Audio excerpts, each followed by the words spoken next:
Broadcasting to you live from the Milky Way galaxy, the solar system, planet Earth, North America, the United States of America. My name is Brian Engelman. This is Blake Walley. And today is Tuesday, October the 10th, 2023. 10-10, baby. Yes, 10-10. Are you into numerology, Blake? A little bit. What does 10-10 mean? No idea. What's the symbol? I just like the numbers. You like when the numbers double up. I like 11-11. There you go. Do we have any favorites? Do you have a favorite number combination that you like to see pop up? 11-11's cool.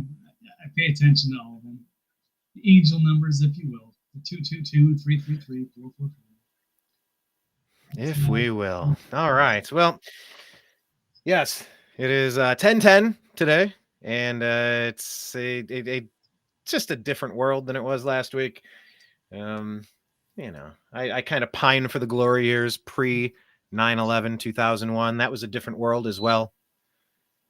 Yeah, so we're going to talk about what went up. We're going to talk about what went on or what happened this weekend over in the Middle East. It's a story we've heard before, but this is different. So low energy also today, Brian. What's going on here? Well, it feels like a different world today. It is. It is. Blake, some of my least favorite shows have been covering this topic. And some of my least favorite shows have been covering this topic with you. And I noticed how you did I noticed how you did the graphic. I noticed you put your flag closer to your side and you put another flag closer to my side. That was merely incidental, perhaps. They had to go somewhere, Brian. So I'm sure they did. This isn't, I think I've been pretty intellectually honest in trying to be balanced. I just call things how I see it. It's not so much bias per se. And I think that phrase, with me calling it how I see it, I've been called by you intellectually dishonest in my opinion of said news. It seems like I remember that phrase. Neocon talking points sometimes. It's just like, okay, am I listening to Brian or am I listening to Rush Limbaugh or Mark Levin? Is it Ben Shapiro or something? It's like, oh, okay, well, no difference. Well, I'll assure you this time, I have not listened to anything new from Rush Limbaugh. Nobody has. I haven't heard anything from Mark Levin, although one could only imagine. Who else did you rattle off? Who else? Little Benny Boy, Shapiro. I haven't heard a thing from Shapiro on this topic, but you could only imagine. Yeah. So wherever I'm coming from on this topic, I haven't listened to any of them. But I've been trying to make sense of what's going on. But we're going to talk about that. We're going to dive into some different components of the story. Make sure you're following Blake on Twitter/X. He's at TV's Blake Walley, Walley, and his website is thenextlevelnews.com. And then, of course, we are the new American media because the old American media has failed. This is the Agree to Disagree show. So if you're on any of the major platforms, just search the new American media or the Agree to Disagree show or me, Brian Engelman, I suppose. And you can find our stuff there. So we encourage you to subscribe on all of the platforms because you just can't trust that Facebook will be there. You can't trust that YouTube is going to be there. You can't trust at least those two are completely unreliable at this point. Blake, X is the best one.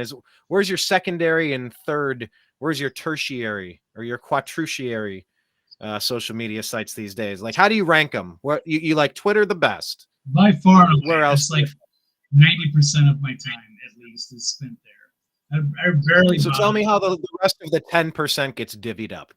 Is there like a clear leader at 3%, and then a couple of 2s, and then a 1? Well, I mean, if I'm or is it 9%? Posting content, I mean, I guess Rumble, even though I don't have a huge following on Rumble, but I mean, at least I can trust it. I could feel okay if I had to post a video and went, I don't know if I should post this on YouTube. I can put it on Rumble and feel okay. But I don't spend any more time there unless it's something that I think I wouldn't be able to find on YouTube. If I need to find a particular video or subject or what have you. So it's a little more friendly and things like that, even though it's not real search friendly. That's about it. You know, we're on a couple new things. I don't know what's going to happen, but we're trying to spread out because I'm getting killed on YouTube. So we're going to be broadcasting now on D Live, we're on Twitch, we're on Kick. I think those are predominantly gamer platforms, but they do still carry speech and political stuff. And we're trying to get onto pill.net. So I think that might be a pretty good one. So that might be number 2. Also, I really haven't messed around with Sovereign. That's Ben Swan's new thing. So we'll see. Since now that Elon has taken over Twitter, it's given people more confidence. There's the Truth Social, which I haven't played around with that much. But that's kind of like an echo chamber. But I don't know. So what do you think? Oh, I think we're doing. It's just like what? I don't remember what I just said, but it's an echo chamber. That's all I was saying. Echo chamber. Yeah, I was gonna say I guess we're doing somebody's show on Thursday, huh? We're gonna do a. Okay. No, that's cool. I mean, I'd like to do more stuff, but I just have a lot of time. So most of my time is spent on Twitter. Anyway. Yes. So follow us on Twitter. He's at TV's Blake Walley, and we are at American_media_. So we're going to talk about the number one story. Of course, we're also going to just see if there's an update on who's going to be House Speaker. What are the latest updates? Because I don't want everything to be about one particular topic. There's other shit going on. There's an impeachment. There's a new Speaker of the House. This is a big distraction from Ukraine failing and the money supply getting cut off, but then they're going to try to connect them and weave the budgets together. Yes, we have to cover this story, but we got to keep our eyes on the prize and make sure we're focusing on the bigger picture as well. But you know what, Blake, if it's all right with you, I'd like to start with something just really troubling. I sent you a message about it, and it's about deprogramming. We'll get to the main story of the weekend. Starting with Cleveland Browns or anything? Okay, I wasn't sure. No, not yet. We'll see. Okay. No, I want to talk about this one. I want to talk about Hillary Clinton. So Blake, agree or disagree here that MAGA and Trump voters should be forced into formal deprogramming? Is this something you would agree with or disagree with, Blake?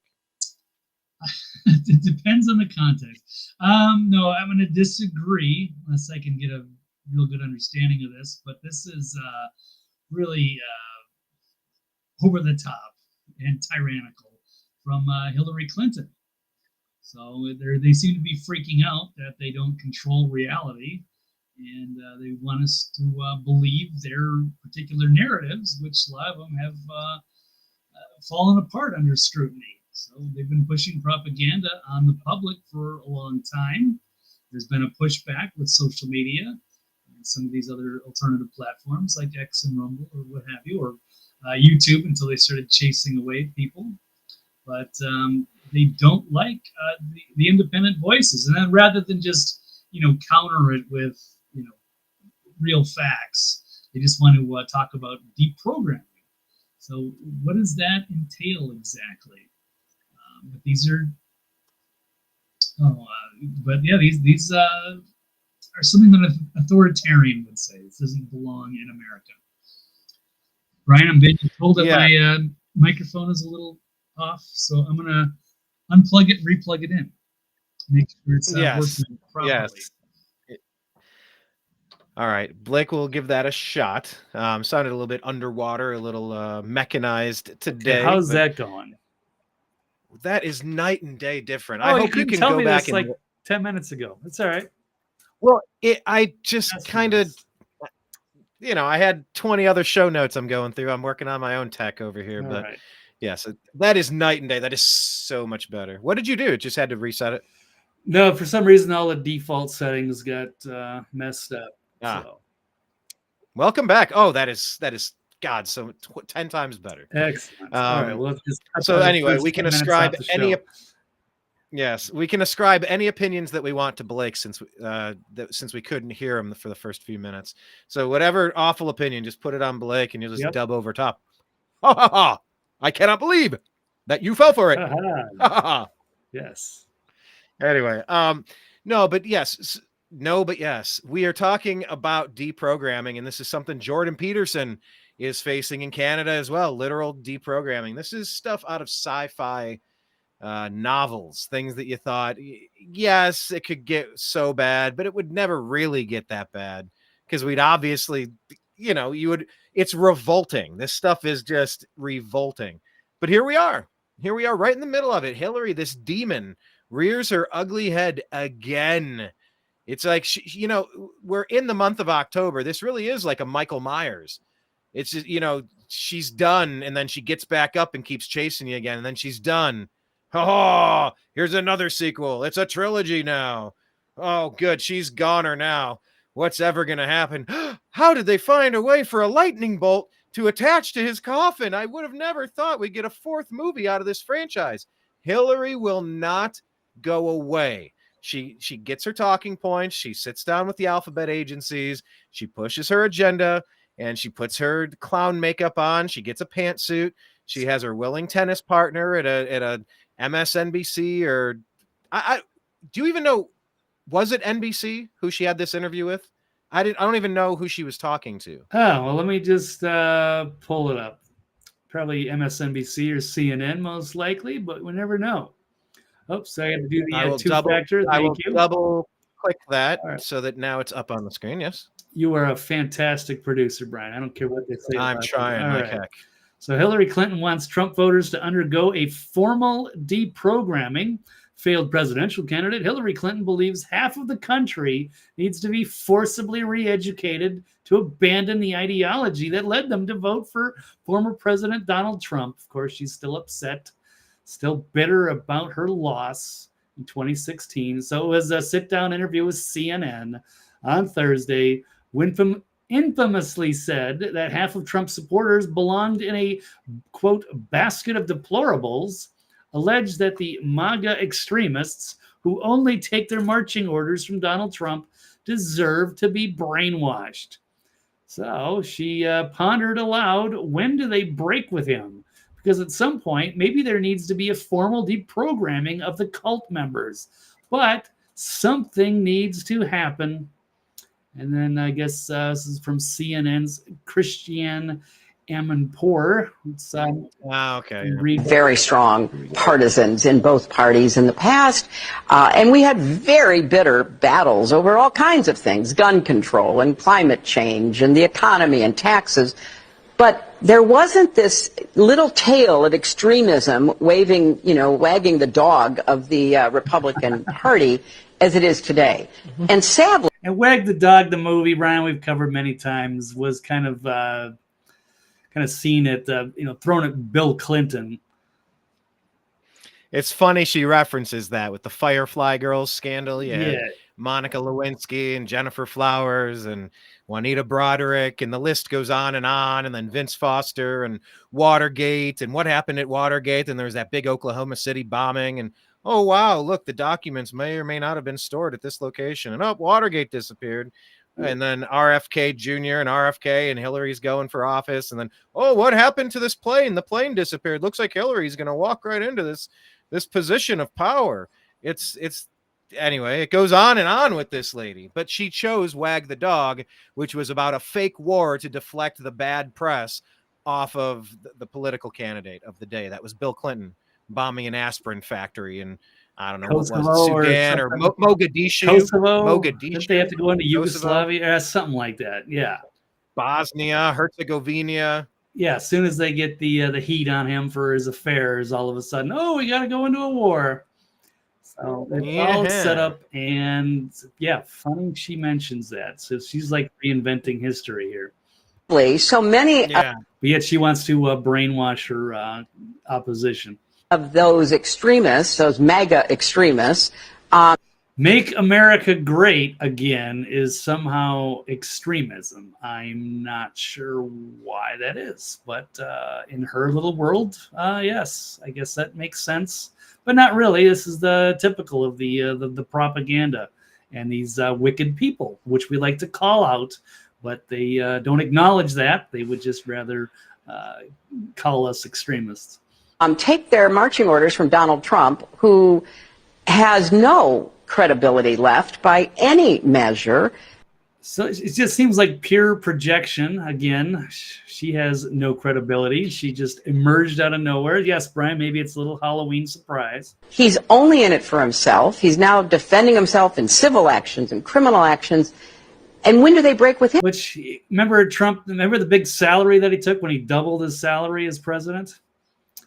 Or he didn't. No, he did this was an act to help the country. Him.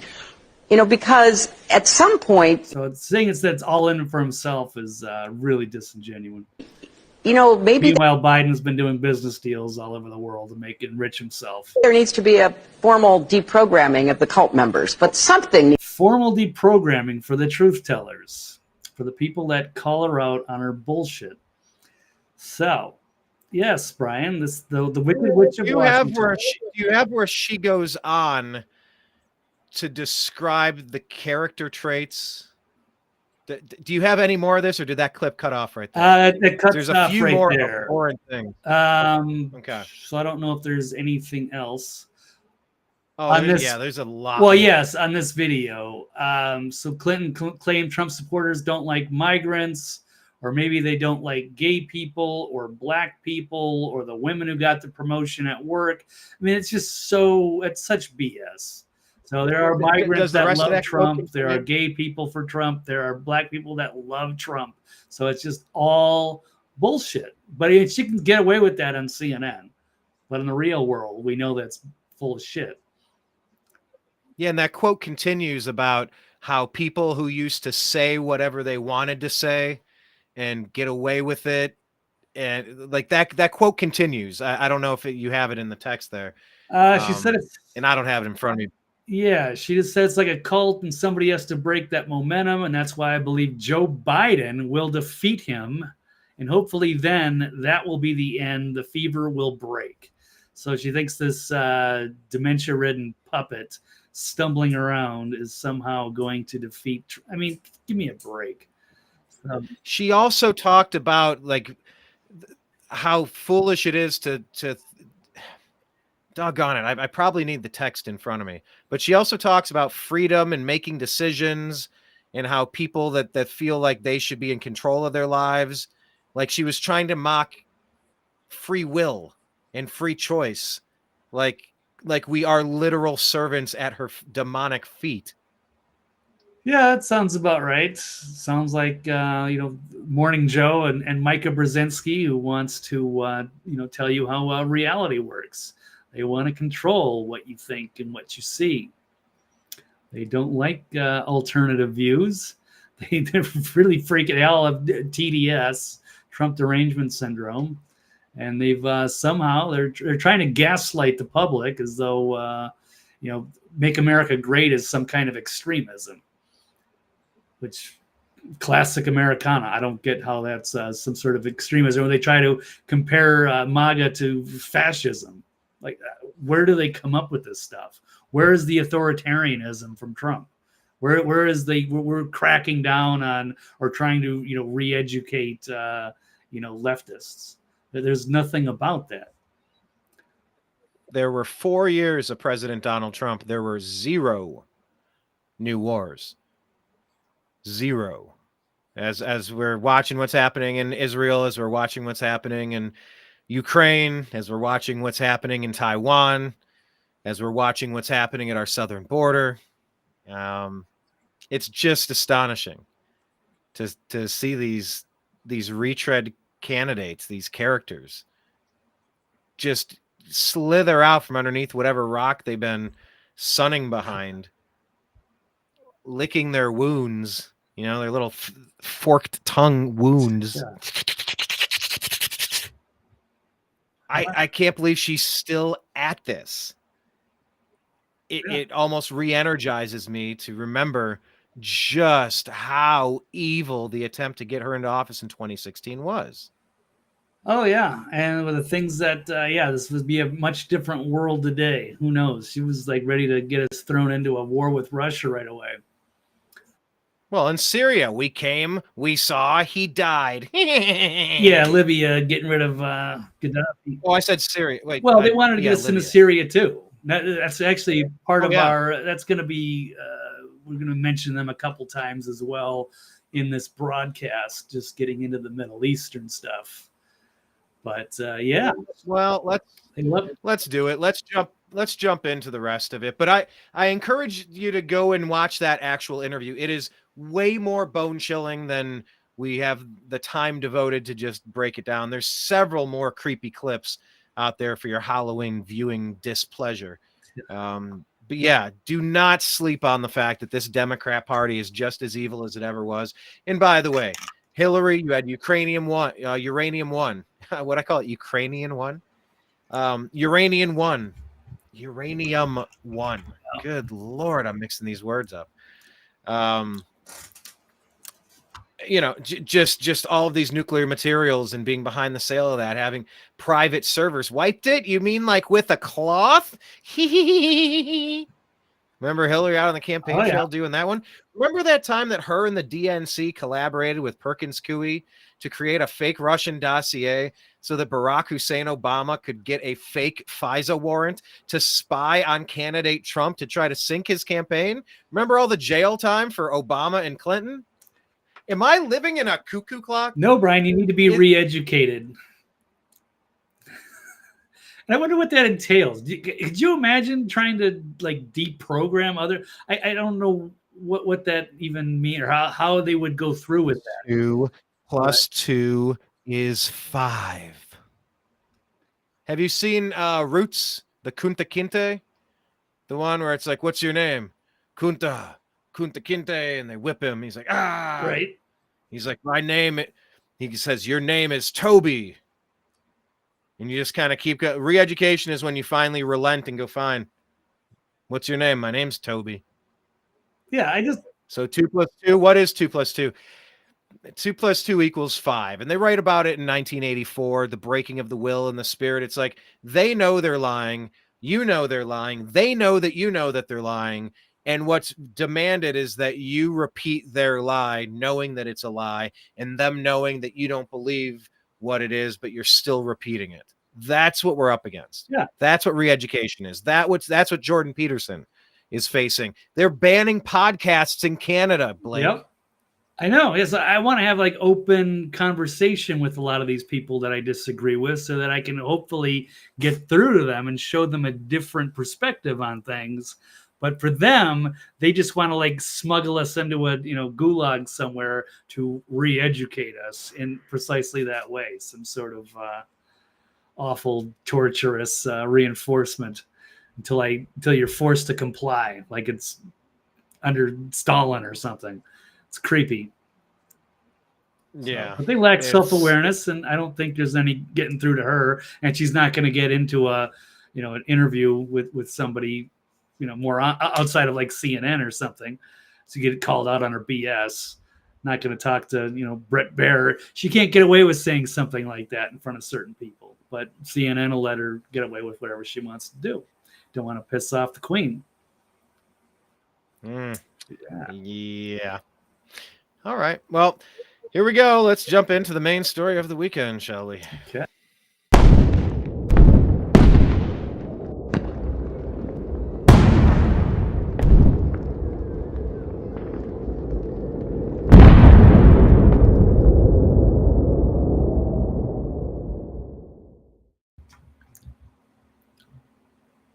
Now, over the weekend, there was an attack. There were many attacks, all coordinated, all at the same time in Israel. And as a musician, concert promoter, event planner, concert attendee, concert goer, seeing what was happening at a music festival, it really evoked images that were reminiscent, Blake, of that attack in your backyard at that concert in Las Vegas. Oh yeah, I was there the next day. That was crazy. There's almost nothing more disgusting than shooting fish in a barrel who are really just trying to get a little bit of enjoyment in this difficult world. Just a little bit of a break, a little bit of a chance to, I don't know, just be human and enjoy What the does that even experience. mean? What is the enjoyable human experience? There hasn't been a lot of that. I mean, music is at the core of the human experience.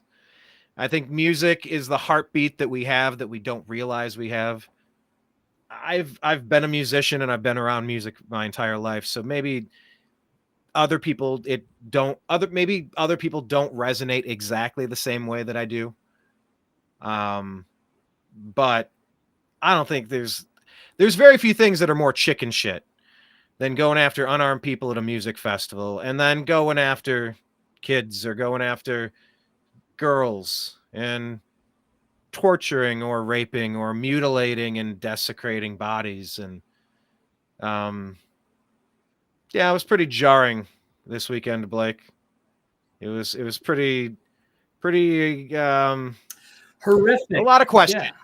A lot of questions, and I don't know which of these stories you want to start with first. If you want me to pull it back and put a different I caption, really have just a jumbled mess of different articles and questions just thrown together, and they all kind of blur, and I don't have an exact order of anything. So just wherever you want. Agree or disagree, Blake, that the West was aware of a pending attack, but they allowed it to happen? Ooh, we're going to start there, huh? Well, let me see if I can find an article, because that is certainly in play. That's one of the problems that we have with the establishment, is that so many of these things seem to be engineered, if you will. Almost as if it's life imitating art or art imitating life and following a script. Yeah. We've seen it out in Hawaii at a military base. I mean, the stories that Churchill knew, the stories that we knew. And well, we have to unpack this. Right. So we can go back to World War I as the Lusitania, which was used to get us, it blew up a ship meant to, provoke, get the people involved in wanting to support getting involved in the war, World War I. And then we had, there was the Gulf of Tonkin incident to get us into Vietnam. People thought that Pearl Harbor was allowed to happen. So that would get people into World War II. They've done Operation Northwoods was brought up to get us into a war with Cuba, these false flag events. And there's another one with the USS Liberty attack from Israel. Allegedly to blame it on Egypt to get U.S. involved in there. That could have been a total accident. But there's several things. People think that 9/11 happened to get us into this forever war pushed by the neocons. And right there, Blake, that's an important distinction. Right. Did the event happen in order to do the next thing? Was it created intentionally as the catalyst to get us to step 2? It was an extra step between the step that we wanted, between step 1 and step 2. Or was it just capitalized upon, like Rahm Emanuel said, Obama's former chief of staff, I believe it was, never waste an opportunity to take advantage of a crisis. So that's kind of the question. Is it chicken and the egg? Did this only happen because it was a setup, or are they just going to exploit it for what they want anyway? And that is a distinction worth mentioning, because not every time we question, is it this or that? It's like, you're not even saying it didn't. You're not saying it didn't happen. You're not even saying it didn't happen organically or without, but there's a distinction there that I think is important. Yeah. So we don't know. I don't want to say how it happened. I don't think anybody knows yet, but I think people are surprised that Israel could let its guard down in this way, which has top of the line intelligence. And so does the West. And they knew they had this anniversary of a Jewish holiday, and yet, boom, all of a sudden, they're completely blindsided by these attacks. So it's just natural for us to ask. And of course, we had this, the public has turned on the whole Ukraine. We don't want to give any more money to Zelensky, this failed proxy war against Russia, by just giving them unlimited weapons and money to Zelensky in a war they probably have no chance at winning. And all of a sudden, when people are like, okay, we've had enough, let's stop this, And then boom, right on time, that all of a sudden Israel gets attacked. So now everybody's going to get support, and even a lot of the people who were against Ukraine are a lot of the people in Washington are going to be extremely pro-Israel, and they're going to want to fund this as long as it takes. This is considered our top ally, and so here we go. This is just a huge mess. And for all of you listening on our Spotify podcast, that was Blake giving the air quotes around our greatest ally. Oh, okay, yes. Thank you for pointing that out. Because for the hearing impaired, for the listening impaired, yes. Yeah, I don't know exactly where to stand with this, so I'm just not going to try to jump to any judgment. Although this is horrific, no matter what. Historically, I think I've tried to sympathize a bit with some of the Palestinians getting just wedged into the Gaza Strip, into that what they call the open air prison. But this is just unjustifiable, no matter what or how you feel about it, I would think. Although there's been some very divisive things going on in Congress. I don't think you can pick sides. You just have to be kind of anti-terror and surprise attacks that could get us into World War III, however this happened. And this is another meme on here. There's a couple of memes. One for, Ukraine funding stopped, and then it's time to bring in the next war. And of course, don't forget to update your status for the all of the Ukrainian flag, cult followers. Now they can switch to supporting Israel, or maybe not, because some people were jumping on the Palestine side. I got to find there's another meme I have that I do want to share while I'm on it, because it is kind of funny. Are these ones that have gone out on your X account? And by the way, make sure you're tagging me on your tagging us on your good posts so that we can reshare them. Repost them. Yeah, let me see. Pull up this one too. Some of them I have. So here's another one. That cannot be a thing.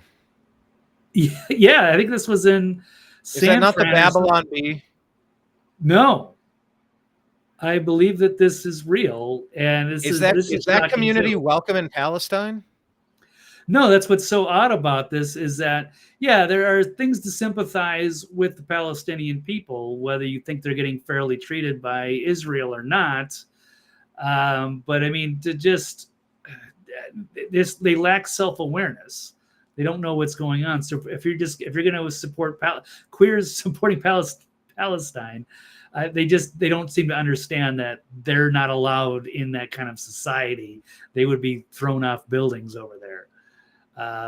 So however you feel about Palestine, they have different, or Islam has a different view of homosexuality than the West does.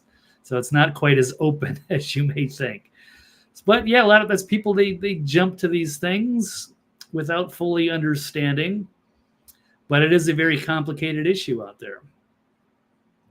So anyway, where was I, Brian? I have already forgotten going into these. We're talking about whether or not this was allowed to happen to get us into another conflict.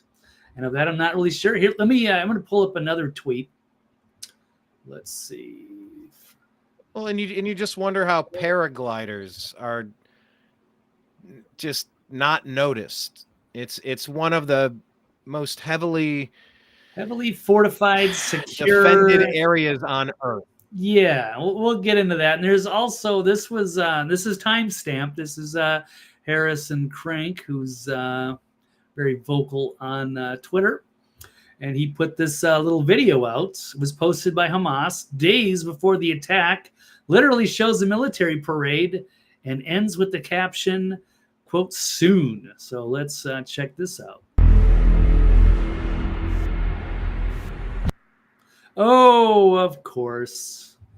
My video might not let me. Brian, I might have to send this to you. We'll see. No, it always does. It just needs a buffer. Doesn't seem like it ever buffers, though. Well, But here we go.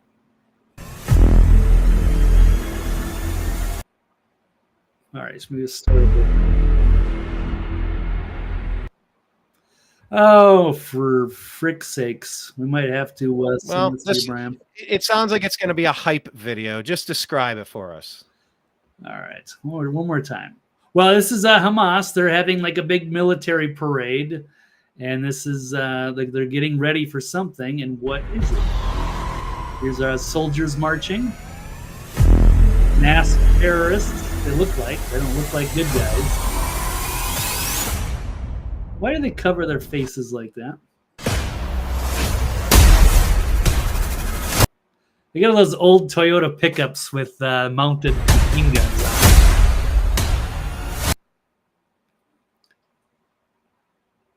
Yeah, this was posted prior to the attack.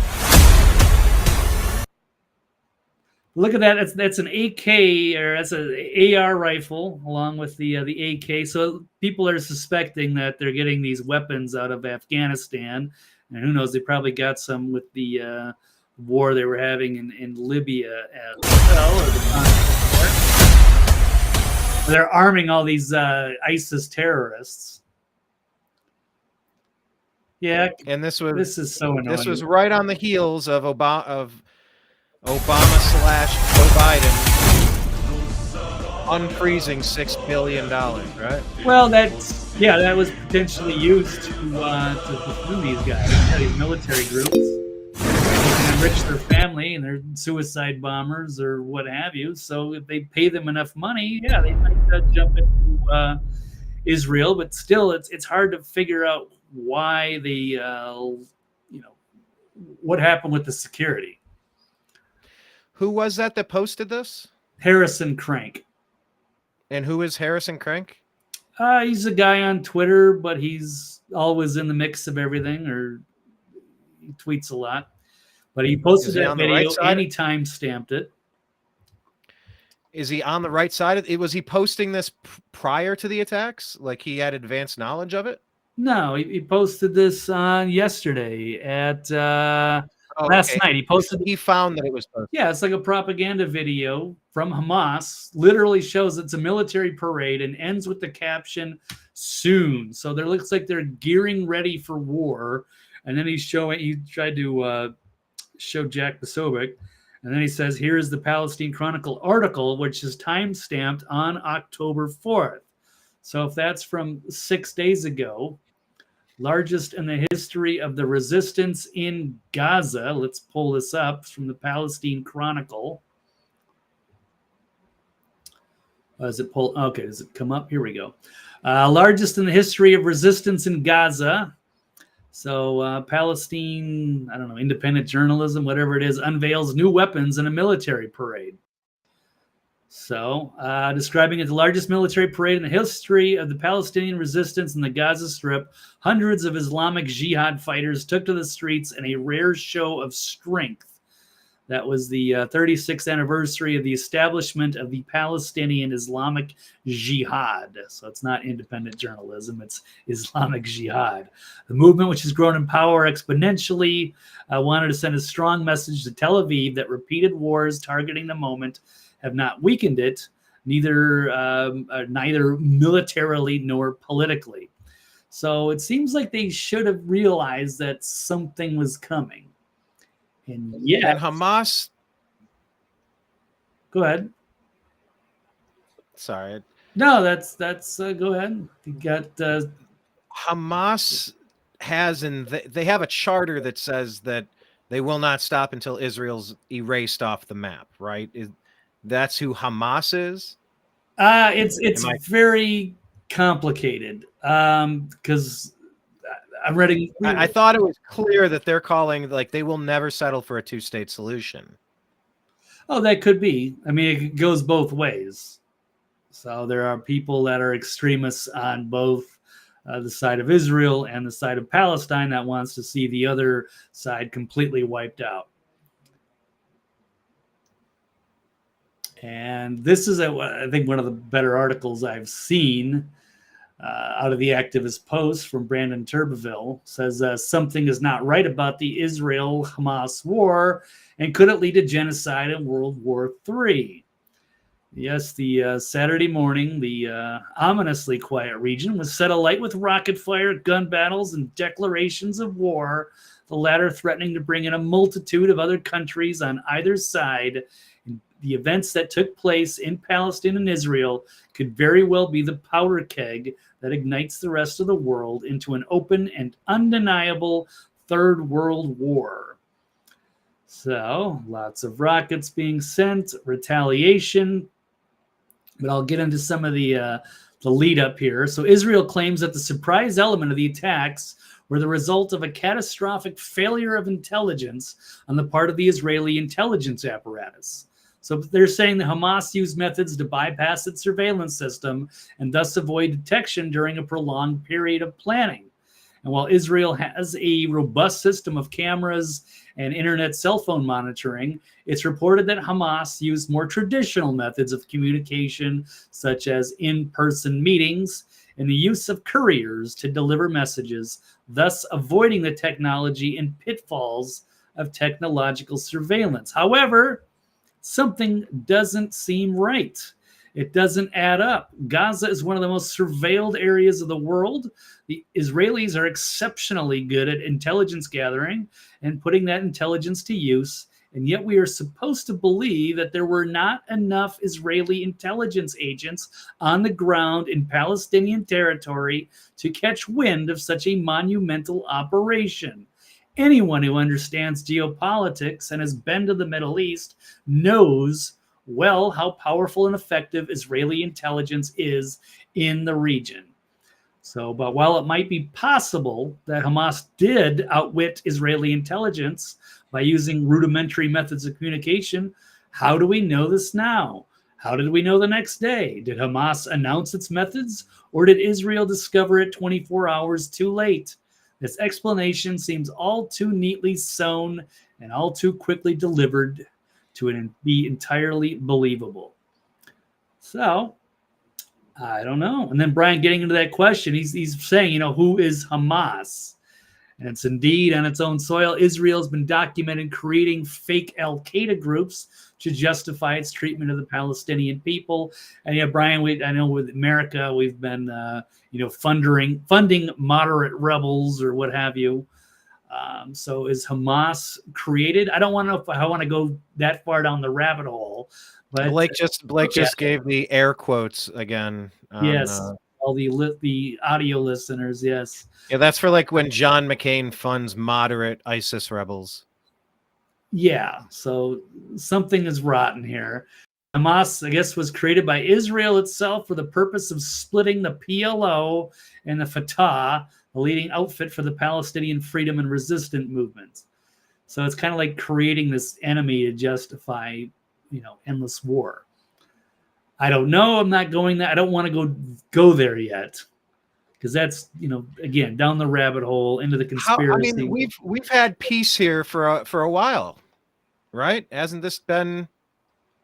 Yeah, pretty much. I mean, it's always kind of a powder keg there, because the It doesn't have to be, and right. It was years and years of just getting along, kind of acting like humans until this. Yeah, it's it's not like they live side by side happily. It's this Gaza thing is problematic, and it's one of the densest populations on the planet. But isn't what's going on that Israel's trying to live alongside of them, and Palestine is saying no, we're not having anything to do with this. You've taken this land. We're not over it. It was 70 years ago till the death. And so what options are left, man? Like they're refusing to let a bygone era be a bygone era. It's a forever grudge. This shit goes back thousands of years. You had a lot of years of peace, and I prefer peace. I prefer people getting along and just kind of dealing with it. You don't have to love your neighbor. Just kind of, you have your fence. They have their fence. You don't put your dog in their yard. Don't let their dog in their yard. Yeah, but what if you keep shoveling them into a smaller and smaller section until it's completely like piled on top of each other, and they're under massive surveillance. So people call it, an apartheid. It's an open air prison, and these people are sort of, treated as like third class people. And eventually they're going to snap, and sometimes they do. They fire rockets or something, and then Israel responds heavy-handedly and throws some serious rockets of their own and levels buildings, and it's a big mess. And it's never really been. Seems like it's always due for something, and something finally happened. But just the question is whether it was kind of allowed to happen, and maybe it's another distraction, if you will, or if they're not getting their Ukraine war, then maybe they want this other world war, and this is something that nobody can avoid. Well, it's hard to figure out exact numbers during the fog of war, the chaos of, especially within the first 72 hours, or, probably technically past that, but it just, at the beginning of something so vast like this, it will take a little bit of time to unpack. But reports have up to 11 Americans killed. This 11 American citizens were killed during this, and there's a lot of people being held hostage. There are people being tortured. There are people being killed on live video feed. There are people being paraded around, their dead bodies on display to mock and laugh at. And, this is grotesque. And there are people that are still behind enemy lines right now that are being terrorized, butchered, raped, everything you could imagine right now by it's the truly people awful. that just out of nowhere, years and years of relative peace and just getting along. This is a massive attack, and one of the next questions is what happens on United States soil now that millions of people have flooded in from these same countries with the same agenda, the same people in the same cities that are cheering, waving certain flags. Like who is the one in Congress? Tlaib? Is she the one? There's a few of them. Yeah, the squad. So what happens when this is on American soil, Blake? Because that's the Obama plan. It always has been. Millions of people have flooded across the border as sleeper cells. Yeah, that's something absolutely everybody needs to be aware of. And we have to kind of find a way for us to get along, for the MAGA and for the people that are leftists, even the people that sort of support this open border, and it's okay and it's allowed to happen. Well, what if we are invaded by? I mean, they're not saying anything about the border. Meanwhile, they want to disarm MAGA and reprogram or deprogram us or what have you. It's like, you guys are going to need us to help if anything happens with sleeper cells or anything like this. We don't know who's all coming into this country. Yeah, we do. We do, but they don't. They do. You want to think that these are like, asylum seekers and people that want to be here and help us out. Nobody's ever thought that. Or is it a voting block? Is it the replacement? And is it full of sleeper cells that are going to just, finish off this country?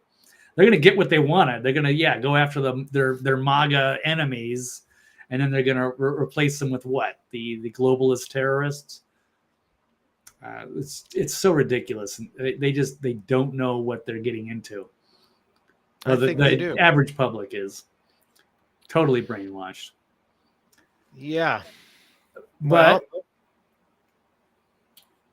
let me talk about the end game here just to finish out this article, because it brings up some interesting possibilities here with the end game.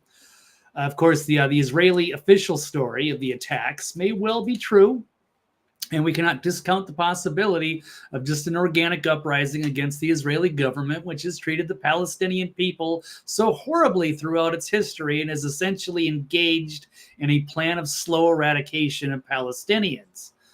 But given the questionable nature of the Israeli official story and the questionable allegiances of Hamas, What would be the end game of allowing a Hamas attack on Israeli soil? For the Israeli government, there are several options, and there's 4 of them here. One is to declare martial law on the Israeli population, who have been divided and restless over the economy and cultural manipulation, as well as other political issues inside Israel. This war has effectively silenced political dissent and internal disagreements. Number 2 is to create an Israeli 9/11, quote, that would generate support both inside and outside Israel for the final solution to the Palestinian problem, quote. In other words, a massive incursion into the Gaza Strip and possibly other territories. Number 3 is an excuse to launch an attack against Hezbollah before the Iranian-backed militia gains so much strength that Israel is unable to defend itself successfully. A very real possibility given the increasing strength and skill of the militia currently. And 4 is to launch a war against Iran that will logically draw in the United States to do the brunt of the fighting, thus breaking its largest functional enemy in the region.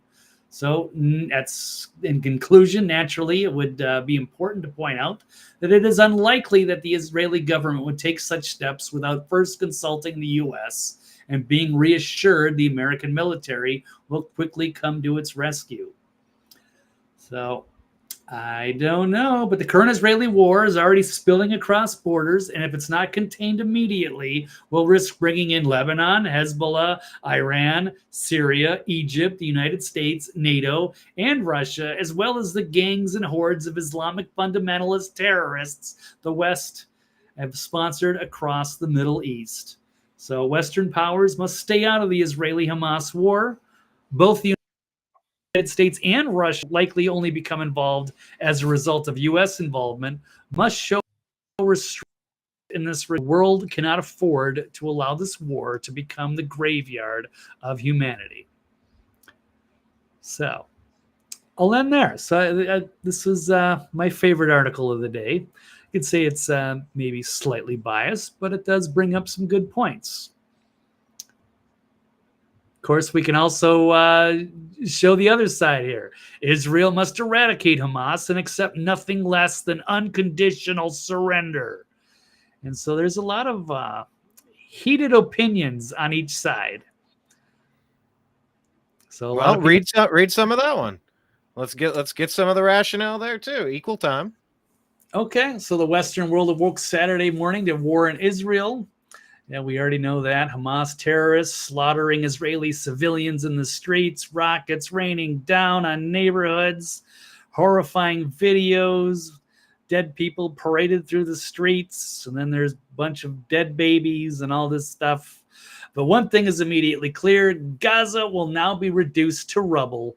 Israel, on the 50th anniversary of the 1973 Yom Kippur War, is once again in a fight for its existence, and the gloves will come off. So, and given the long-established facts of the question, this is what it should be. The truth is that the real... Okay, so for all the talk about Nazis in Ukraine, the truth is that the real Nazis are in the Middle East, and they are all enemies of Israel. It's time to deal with them for good. Hamas must be eradicated just as the Nazis were eradicated. Any end to this war that doesn't achieve that will be a catastrophe for Israel. So in this author's opinion, it's a catastrophe if basically every Palestinian isn't wiped off the planet. Well, in World War II, most of the Northern African nations backed who in the war?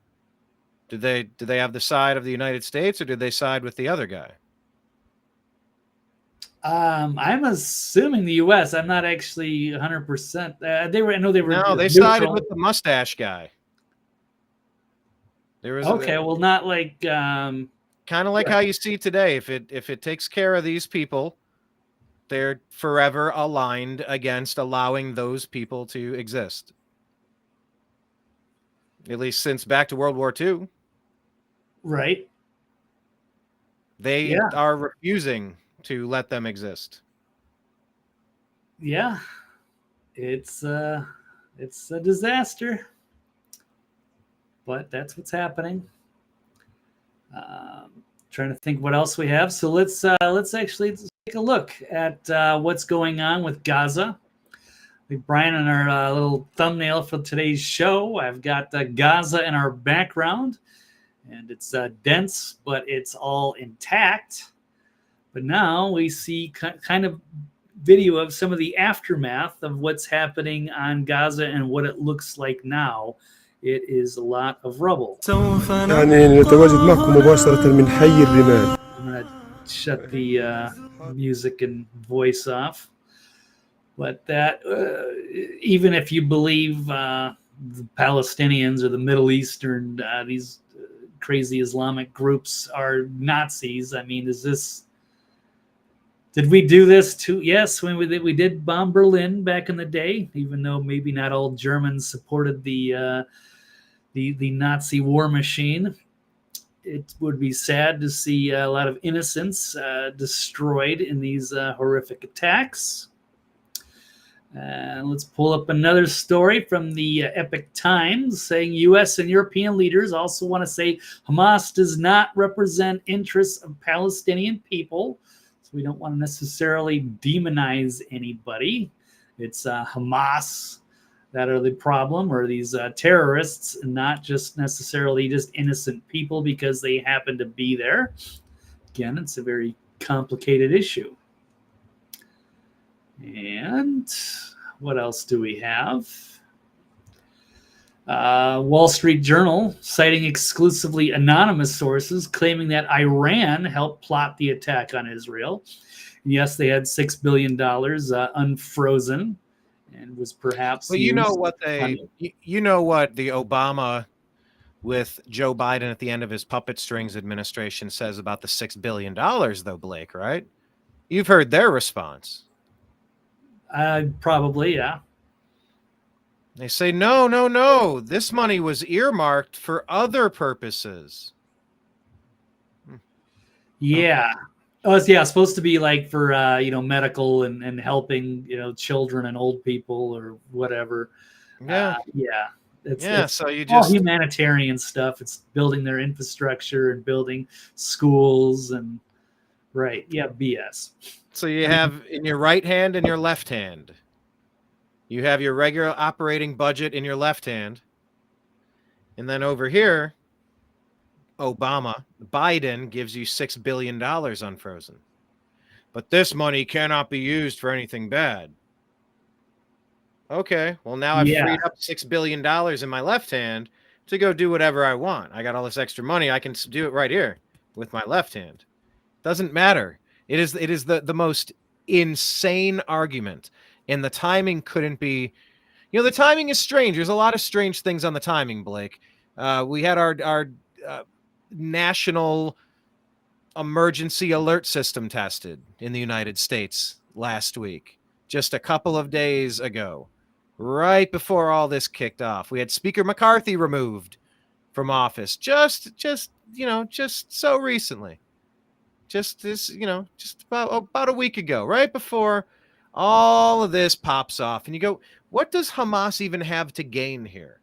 Where's the upside to butchering Americans? At least 11 Americans, some reports that I'm reading, all reports could be wrong, but it seems to be Shag the dog. That was a comment from Kenneth B. That was hilarious about Bill Clinton and Hillary Clinton. But and there's people that are captured right now. There's people that are behind enemy lines. And that was the other warning with the Obama with Biden at the end of his puppet strings administration, just paying a bunch of money for prisoners. You don't do that because it encourages more of it. And look what happens. Almost immediately, all sorts of people getting captured to be used as human bait, human shields. Yeah, this is really bad. This is all the worst of humanity. But it's also, yes, how do you know it's Iran exactly? Or Iran? And how do you know that they're behind it? Yes, the money flowed over there, but wasn't it John Brennan who was out there saying this stuff? There were a few of the key players who were always lying to us was out there definitively saying this was Iran. Oh, it's Iran. We know it without a doubt. Yes, we're the same people that didn't know anything 2 days ago, but now we know everything. We know it down to the. We found the passport at the bottom of the rubble from the plane. You read my mind. No, it wasn't the Saudis. No, it wasn't the people dancing by their cars. You're not allowed to talk about that for some reason. That's so weird. But no. It was. We got to go into Iraq. Huh? We have to go into Afghanistan. I'm sorry. What? These were Saudis. They were financed by. But we're going into these two other places. It's very reminiscent. Oh, geez, it's not General Milley. What was that other guy's name that talked about eight wars in 9 different countries or something like that? Wesley Clark. It's part of the old Project for the New American Century and all the neocons, and they had it all lined up for all the countries they wanted to invade and the endless war on terrorism. Yes, Blake, that's the one. I actually have it here, and it might be important to play. I need the short version. Well, maybe I'm not going to be able to find the. Oh, here's a short. Okay, yeah, that's here. Let's try this. Okay. Because just to pin the tail on Iran right off the bat is a little weird. Now, remember, there was a color revolution during Obama's first 2 terms. Now we're in Obama's 3rd term. But remember, he backed the wrong people. He backed the bad people. He didn't back the good people from that country. He backed the bad people. It's almost as if he's playing for the other team, trying to intentionally sabotage this team. So this is General Wesley Clark here. Let me get the volume up. Did it share the screen, or do I have to double? I'm going to pop it in right now. I saw Secretary Rumsfeld, and one of the generals called me, and he said, "Sir, you got to come in and talk to me a second." I said, "Well, you're too busy." He said, No. He says, "We've made the decision. We're going to war with Iraq." I said, "We're going to war with Iraq? Why?" He said, "I don't know." He said, "I guess they don't know what else to do." I said, "Well, did they find some information connecting Saddam to Al-Qaeda?" He said, No. He says, "There's nothing new that way. They just made the decision to go to war with. Like, we don't know what to do about terrorists, but we got a good mill and we can take down governments." So I came back to see him a few weeks later, and by that time we were bombing in Afghanistan. I said, "Are we still going to war with Iraq?" And he said, "Oh, it's worse than that." He said, "I just got this down from upstairs," meaning the Secretary of Defense's office today, and he said, "This is a memo that describes how we're going to take out 7 countries in 5 years, starting with Iraq and then Syria, Lebanon, Libya, Somalia, Sudan, and finishing off Iran." I classified. He said, "Yes, sir." I said, "Well, don't show it to me." About 10 days after 9/11, I went through the Pentagon. So there's that, Blake. Well, that's huge. Yeah. And it ends with Iran. The evils of the Bush administration that led to the evils of the Obama administration. And just like he said, it ends with Iran.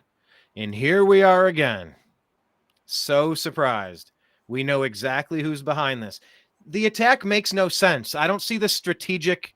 I don't understand it militarily. I don't. Women and children and butchering and torturing. This is guaranteed to get everyone not on your side, to get people against you. Right. It's one thing to plead to the world for help for Palestine and say, "Hey, we're being absolutely crushed here on the Gaza Strip by Israel. They treat us unfairly. Please listen to us and can, help us. Don't allow this to happen." And if they warned and what have you, that would get sympathy. Or to maybe, freak, I don't even know, with the attack, even if you were going to attack, to go after and start cutting off the heads of babies, which I'm not 100%, but that kind of stuff, let's just assume it's true. That's going to get the whole world against you. No one's going to support that cause. Well, there you go, Blake. We'll bring up this this topic here. Yeah, that's a good segue for our next segment after this stinger.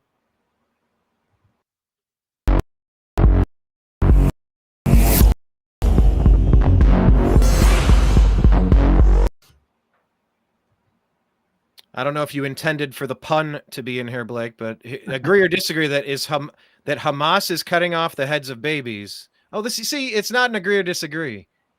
Can't agree. Well, see, it's not a statement. It's a 2-sided question. Uh-oh. Did I do So, that? Blake, Yeah. okay, agree or disagree, Blake, that Hamas cutting the heads off babies is just cutting edge propaganda? I don't want to go there in case I'm wrong, so I'm going to disagree. Okay, so But there are claims. Well, yeah, and let me see if this goes up. Let's pull up this tweet because we've Okay, heard about. quick question before we get going. We're not really gonna need to rebroadcast like absolutely gruesome video, right? No, I'm not putting any video on. There's some pictures that are going to be up, not on this one. I don't even need to play this video. I just wanted to show this tweet. Okay, I just wanted to double check beforehand. But this is like war propaganda to demonize your enemies, to say, Germans are bayoneting babies in Belgium, or Saddam is killing babies in incubators, which turned out to be 100% false, which got us support for the war. Oh, they're killing babies in incubators. And that gets people like, yeah, let's go and invade Iraq, kill Saddam. And then we had the Assad is gassing his own people, which also turned out to be bullshit. So that one never made a lick of sense. Just like, oh yeah, Russian P tapes. I'm sorry, it's just it makes no sense. Like on the surface, after further inspection, the claims are absurd. Right, but that's for a lot of people. They wanted to believe that. Oh, these people are monsters, and that justifies. Yes, we have to go in, send military boots on the ground to go to Syria so we could stop Assad because he's literally gassing his own people. No, he's not. So it's just more war propaganda, and this is kind of, I don't want to say making fun of Charlie Kirk, but because he's just reporting. He's saying they found the bodies of 40 Jewish babies, some with their heads cut off. Pray for Israel. Yes, we are going to pray for Israel. We condemn any killing of babies and cutting their heads off is disgusting. And anybody that does that deserves probably a death of their own. But it also could be war propaganda. Not saying it is. Let's pull up this story from the Gateway Pundit. There was a couple of them. They're all over the place because this is a huge, huge thing. Hamas savages cutting the heads off of babies, gunning down families in their beds. And yes, I think Ben Shapiro put this out. Blood stains in the crib. It's awful. So how does one even begin to describe the depth of this evil? One could even say Satan is more merciful. So reporting that Hamas has committed multiple horrific atrocities, including gunning down peaceful Israelis at a dance party, raping and abducting young Israeli women, and beheading Israeli soldiers, desecrating the body of their victims. And now we have a confirmation that the terrorist group sunk even lower. She spoke to Israeli soldiers. They revealed to her that Hamas terrorists are chopping off the heads of babies and gunning people down in their homes. So I won't play the video. We get the idea. What else can I say? At least 40 babies, pictures of the crib. Here's Ben Shapiro. Yes, it's evil, sickening. Fight back. This is a picture released by an Israeli artist. This is what Hamas did to babies, children. More blood stains in cribs and on strollers and in car seats. So again, I mean, I'll just assume that there was a real baby in there and that's killed because I don't want to say it's fake. I'm not ready to go there until I can prove it. But I just want to make sure that this isn't used for propaganda because this is the kind of thing that really fires people up and gets them angry. And we have to kind of try to get our emotions not, we don't want to get doing anything impulsive here based on what could be propaganda. But this is awful. And we pull up as far as propaganda, once again, that's what I was saying. It was an event completely orchestrated so that they could get to the second point. That was like the midway point to where they were going. Some say that January 6th was set up and orchestrated by Pelosi, the head of the Capitol Police, the deep state, so that they could frame Trump, so that they could demonize his movement, they could lock his people up, they could really just tarnish his brand and make sure that instead of discussing the 6 or 7 states that paused and had their votes flipped by hundreds of thousands of votes subsequently. Instead of having the debate as to whether, we're reviewing accurate balloting, it was more just we're going to rubber stamp this forward. And we've had the event that has everybody on edge, and now everybody's more resolute than ever to make sure we ratify this and we definitely finish the plot. So it's either this was created to get to the secondary point, or it's being exploited to get to that secondary point. So like, are Right. videos accurate, or are videos just being utilized as propaganda?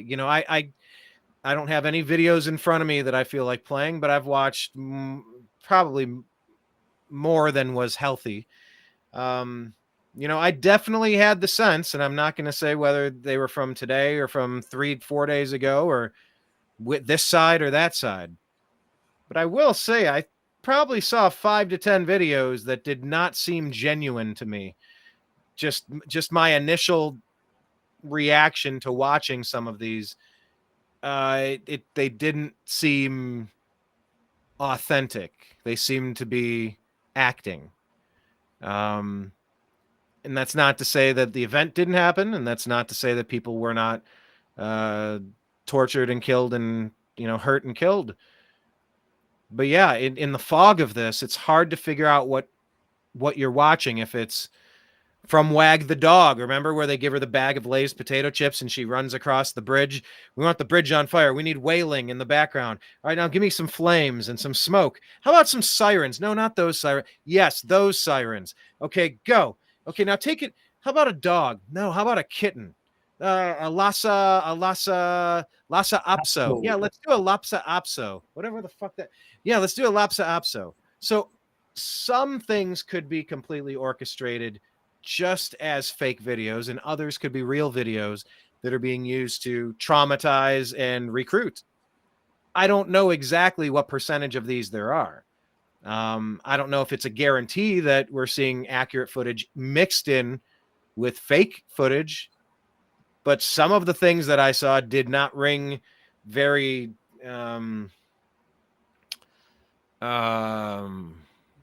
This didn't resonate with you as being truthful? I had a suspicion they may not be authentic.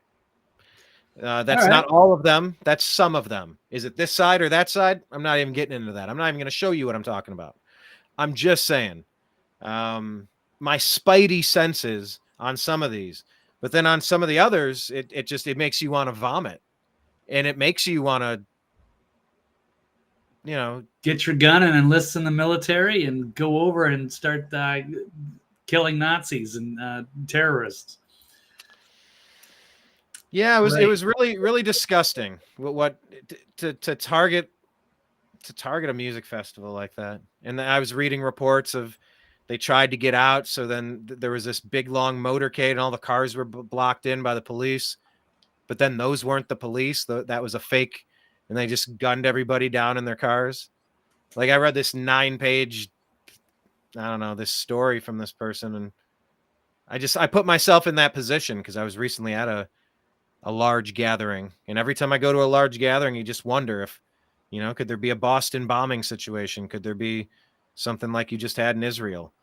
It's just gross. It's just gross. If you got a problem with the people that are calling the shots, I mean, that's the target. You don't go after grandmothers. You don't go after kids. You don't take hostages. You don't rape people. Like, that's demonic. There's no ifs, ands, or buts about it. Well, speaking of somebody with a demonic voice and some weird, questionable morals, I'm sorry, I'm not really a big fan of Netanyahu. And speaking of crazy, You never have been, correct? Yep, I call him Israeli Cheney. He is just Dick Cheney in Israel, and he's always been a warmonger. I've never trusted this guy. And yes, so, well, anyway, he's got a video that he put out, and a body language expert watched the video, and it's bizarre, and I think we should watch it. I watched it very briefly, and I'm kind of curious to rewatch it and see how it changes, and I'm curious to get your perspective. Can you Brian. full screen it? I sure can, and it looks like there is a buffer. So I watch this body language go. She does a great job, but she's watched this from Netanyahu, and she says there's something very odd about this. So let's take a look at what's going on. But you know what? For those of you who feel devastated about the money not going to Ukraine, do not let your hearts be troubled, because now we're sending $8 billion to Israel. Yes. So again, she talks about the yes, money from Ukraine. Now we're going to war with Israel here, or war allied with Israel against Israel's enemies. Party is still on. So this is Mr. Netanyahu, giving a speech. I don't know exactly the time frame. I know it was within the first 12 hours of the news coming out, or I should say the news saying events were happening. אזרחי ישראל, אנחנו במלחמה, לא במבצע, לא בסבבים. So as you see, he's in portrayal and he's reading. We see that with his body because it goes with the word and it does not preempt the word. And when you are flowing in conversation, the body preempts the thought. So when it goes with the word, you know that there's no symmetry, there's no truth between body and mind. You know he's reading because you can track the eyes as they go across. במלחמה. הבוקר חמאס פתח במתקפת פתע רצחני נגד מדינת ישראל. You see it look down towards the words and look back up to the camera. Now he's not tight. There is no fear. And this is actually becoming the norm, that I have to describe what we're not seeing because it is so out of touch with proposed reality. We don't see the fear. We're not looking around for the threat, because if we see what looks like to be the background, it's an open area. And if the reports were real, with the drones flying in and the Iron Dome no longer functioning, this would be an odd thing in reality. ונגד אזרחיה. אנחנו בתוך זה משעות הבוקר המוקדמות. כינסתי את ראשי מערכת הביטחון. הנחיתי קודם כל לטהר את היישובים מהמחבלים שחדרו פנימה. הפעולה הזאת... And this is where it started to get kind of odd, because the mouth is starting to go up. The muscles in the face are starting to pull everything up. A smile, the lightness in the face, a smile is creeping through. Now, when I first watched this, I had to go back and sit there and see what he was getting so happy about. Terrorists shooting up communities? What in the actual world? בצד בשעות הללו. במקביל הוריתי לבצע גיוס מילואים נרחב. Now the smile has gone down. We're put on the serious face. So it's like, all right, very light in the face as he talks about terrorists going through the communities, and then back into seriousness. Now, the thing with the mind and body, the body is hard to control, which is why it gets so stiff when you're lying or being deceptive or you're in stress. And your first reaction is to run. You're trying to control it. It does not like to be controlled. ולהשיב מלחמה שערה בעוצמה ובהיקף שהאויב לא הכיר. האויב ישלם מחיר שהוא לא ידע כמותו. אני קורא בינתיים לכל אזרחי ישראל להישמע בקפדנות להנחיות הצבא, להנחיות פיקוד העורף. אנחנו במלחמה. So we don't see the smile much, but we also don't see that firm strength. So here we are talking about the retaliation that is coming. They will know a firefight. It will be the 3-day war. I'm ad-libbing here, please. No, he didn't say that. But it's that same fervor. And he's portraying strength. He's motioning with his hands, but it's not preempted. The body is not responding first to the thought. The body is just going with the words as portrayal. And you don't see the anger. Like if you sit there and hear that your neighborhood's being devastated. Okay, pause. So the accusation is that Bibi's being inauthentic and reading his script, and that he's in front of a green screen. Okay, I'm not sure if he's in a green screen or not, but it's just weird that if this, if their security was compromised and there were, drone attacks, and why would he be out in this open area like this? If the Iron Dome's not there. I'd assume it's a green screen. That very well could be, but why would they go to that trouble too? Why wouldn't he just do it from his office or something?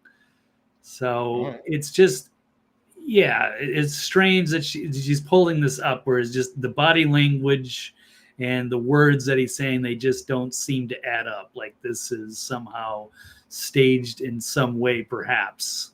I'll run it a little bit longer. Yeah. So Israel is retaliating. They've already had one large day of retaliation, right? Yeah, I mean, they're still going at it. I think this was only even several hours ago, and who knows what else. We've seen some of the devastation on the Gaza Strip, and I'm sure it's only going to escalate. I don't see Hamas or anybody else backing down per se. They're just saying, if you're going to continue this, we're going to start executing hostages. Yeah, and that's the danger of paying the bounty for hostages. That's what everybody knows, and that's what Biden just did. That's not even to say the $6 billion that Biden gave away. Right.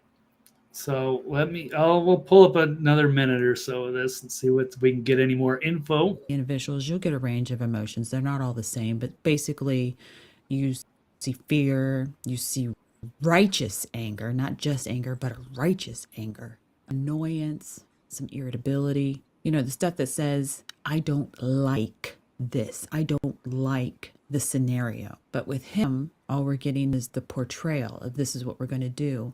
And prior to that, we got the glee of the terrorists walking through the streets.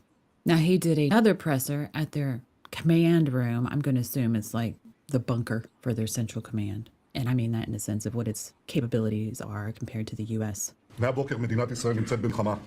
היעד הראשון שלנו הוא קודם כל לתאר את השטח מכוחות האויב שחדרו פנימה ולהשיב את הביטחון והשקט ליישובים. Now he keeps touching this little book on his table. I don't quite know what it is. But, well, I guess we can kind of leave it for now at that. But there's always something sort of deceptive about this. And some of the commenters are saying this is all planned. I don't believe this was an unexpected attack. So what do we know about the Iron Dome going down? One of the things you heard instantly was, well, the system was hacked by Russia. I'm like, you got to be kidding me. It's pinned the tail on Russia again. But was the Iron Dome hacked from within or without? Why didn't it work? Right. When they should have been expecting something, they should have been on high alert. And we played that video earlier where they're marching and they're ready for something, and it's going to be soon. And it was it was just days later when they launched their attack. The Hamas video. Yeah.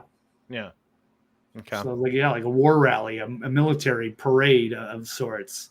So they were getting ready for something, and then the highest security area of the world all of a sudden gets vulnerable.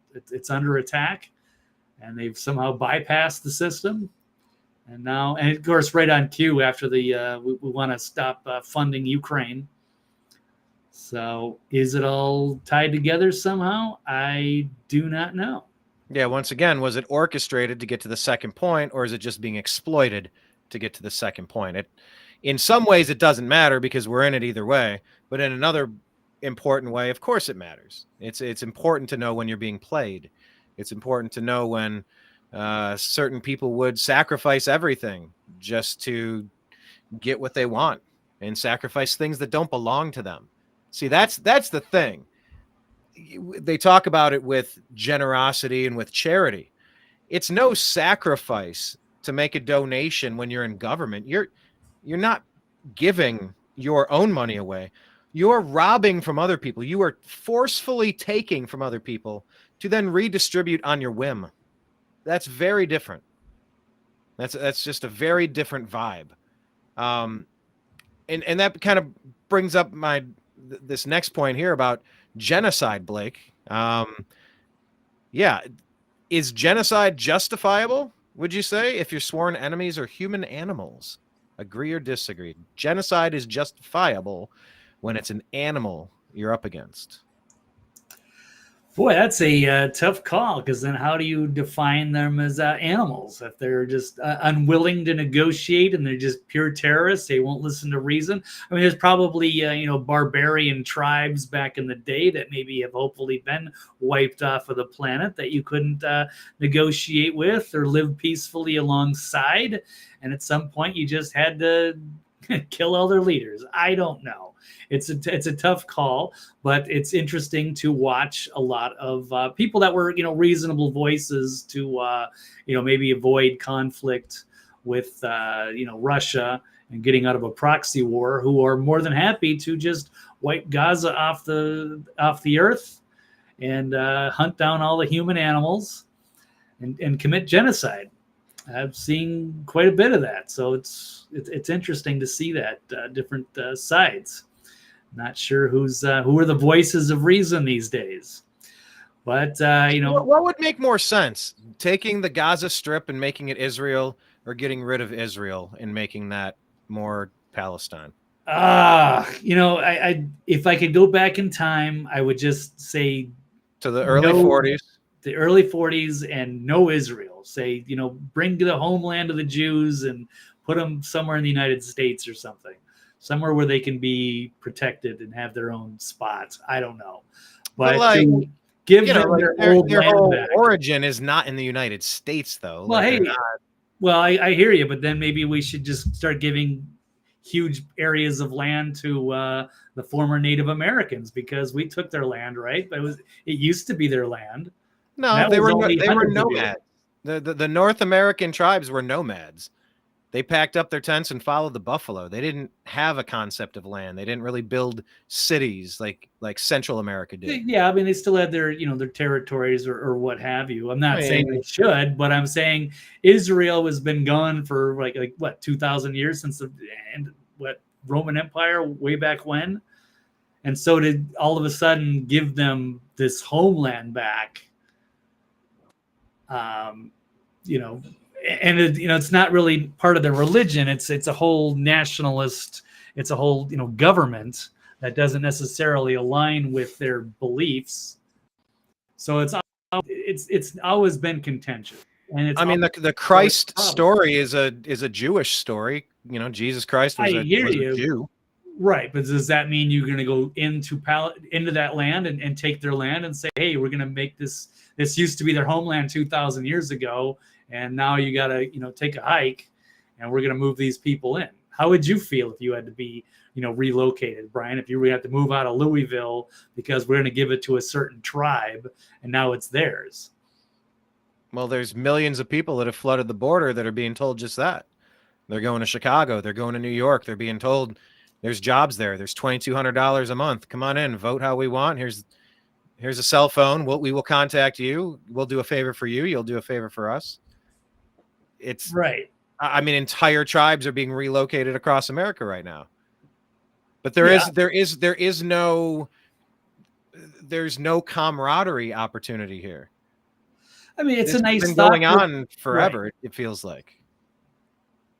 Oh yeah, it's been going on forever. But I mean, yeah, the Jews have scattered around because they didn't have a homeland, and then they were persecuted, obviously, by the Nazis, and in many countries, and so they decided that they should have their old homeland back. But it's obviously that was a problem for the people that lived there and have been living there for hundreds and hundreds of years, and all of a sudden their territory is being invaded and taken. So they didn't like that. I can't say I blame them. And it's been a constant sore spot for decades since its inception. And this is supposedly our greatest ally, and it's just been nothing but a money drain of time and energy, and keeping them under, keeping the defense there. So since they can't get along, right. Who do we pack up and move to Antarctica? Just build a different Antarctica? No, come on. No, you got to go. I said America. I said America, not Antarctica. No, right. Not America. You have to go to a place where nobody is, so that your Inuit tribes and your different indigenous people to those barren landscapes and wastelands of the dark Arctic tundra. All right, well, you build your green city. You build your 30-minute city, the thing that you're dreaming about for Agenda 2030. You create your new Lemuria, your Utopia, your Atlantis. Who goes there, Blake? Do you take Palestine out to the new 30-minute city in Antarctica where all their wildest dreams are right there and their quality of life shoots through the moon? Or do you take all of Israel over to Antarctica into a new 30-minute city where they have to start on their own because they cannot coexist side by side. And by they, I mean Israel was just having a party and these guys came in and butchered them. It's hard to equate these two just because they've had a hard time accepting the way things are for 70 years. So they're going to just fight forever till the death. So which one goes to Antarctica, Blake? Not sending them to Antarctica. I would invite them into America. No, it can't be America. It's got to be a Why does barren it have landscape. to? What? Well, they could disperse in America, or do they have to have their own country? They need their own because they don't play well with neighbors, allegedly. That's all we hear is just how evil they are. So okay. Or how about both of them? So are you saying you want Israel and Palestine? One goes to Antarctica and one goes up to I'm not saying Antarctica, but I would say I would just bring Israel to America, right? Or let them go wherever they want. Well, they're just trying to be where they are and they keep getting killed they for get it. a sliver of Wyoming. I mean, I don't. What do you do? Do they have to have their own country? So that the religion of Judaism and the nationalistic country of Israel are not necessarily the same thing. So that's where you get a lot of the split amongst the Orthodox Jews who do not support necessarily the government of Israel. For them, being Jewish is just, it's part of their religion, but it's not part of the country of Israel, and they don't always like what happens around there. But then you've also got plenty of Jews that live in peace in Iran.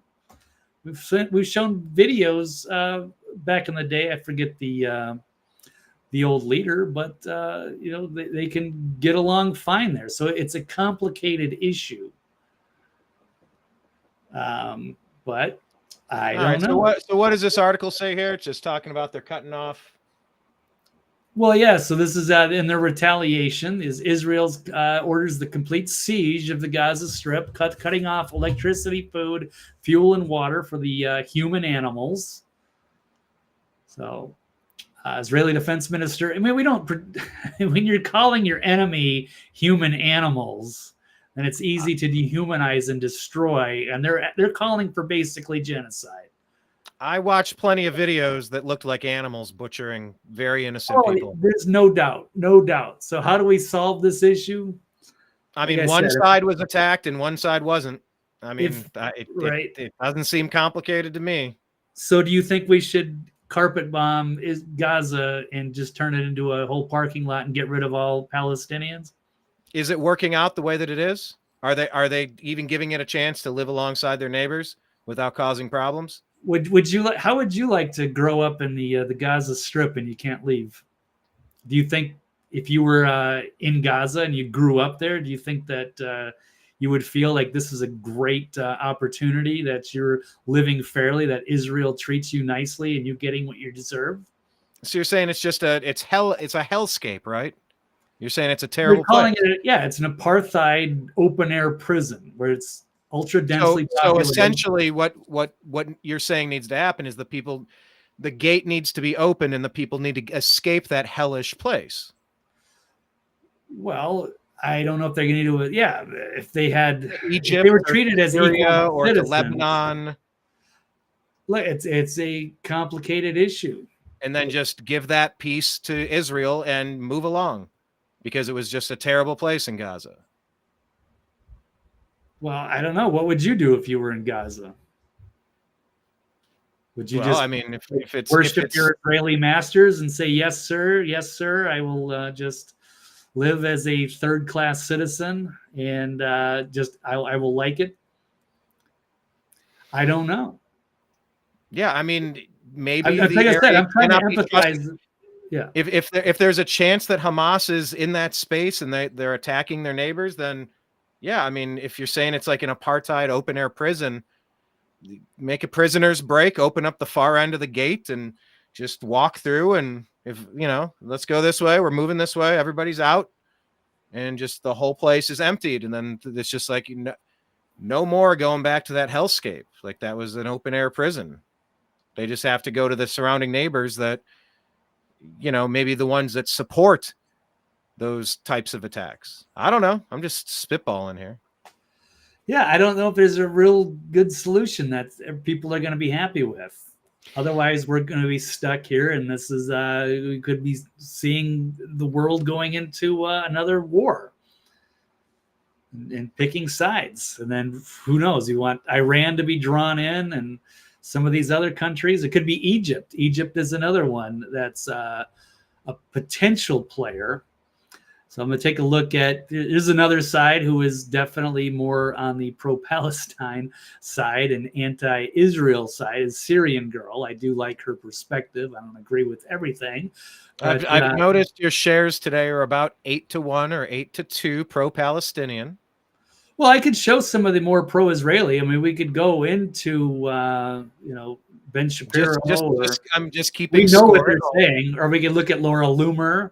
She's been very vocal about that. I do like Joel Pollack, but he's definitely on his side. Or Mark Levin. You're free to pull up any of those stories. I mean, I think they're pretty much the same. Just no mercy. Blow up Gaza. I don't think there's anything more to it. I'm not. I don't know which side to take. It's kind of extremes on each side. But Syrian girls pointing out, I mean, unless you think, I'm curious to get a different perspective if you think there is one. Is there a third opinion on this? Are we into the Egypt question? If Egypt entering the war, if pull that one up. Yeah, this is exactly where it's from. This is where I found it. Egypt has ignored Israel's threat to bomb aid trucks and is sending them to Gaza anyway. So could Egypt declare war on Israel? So then it comes the question of, oh, well, they're not actually medical supplies, they're weapons, and we blew them up. And your feed has been slowed war on down. Israel as well. If they're trying to send medical supplies and Israel's saying no. The whole area is a powder keg, man. Oh, yeah. We can have nuclear war because of Israel's Alex Jones warning 22 years ago. Yeah, it's a good person to follow on Twitter, whether you agree or disagree. I think she's tries to get things accurate, but she's definitely got her own bias. Yeah, Israel is a terrorist state. I mean, it's very, very much in favor of the people who rode in and butchered women and children like cowards. So Israel's supporting Al-Qaeda and ISIS in Syria. It's kind of like, how you support moderate rebels as long as they do what you want. And I don't entirely trust Israel, and nor should I, nor should anybody. It's, they can get tied into the military-industrial complex too. And I've outlined all the different times and ways that they've staged attacks to blame on their enemies.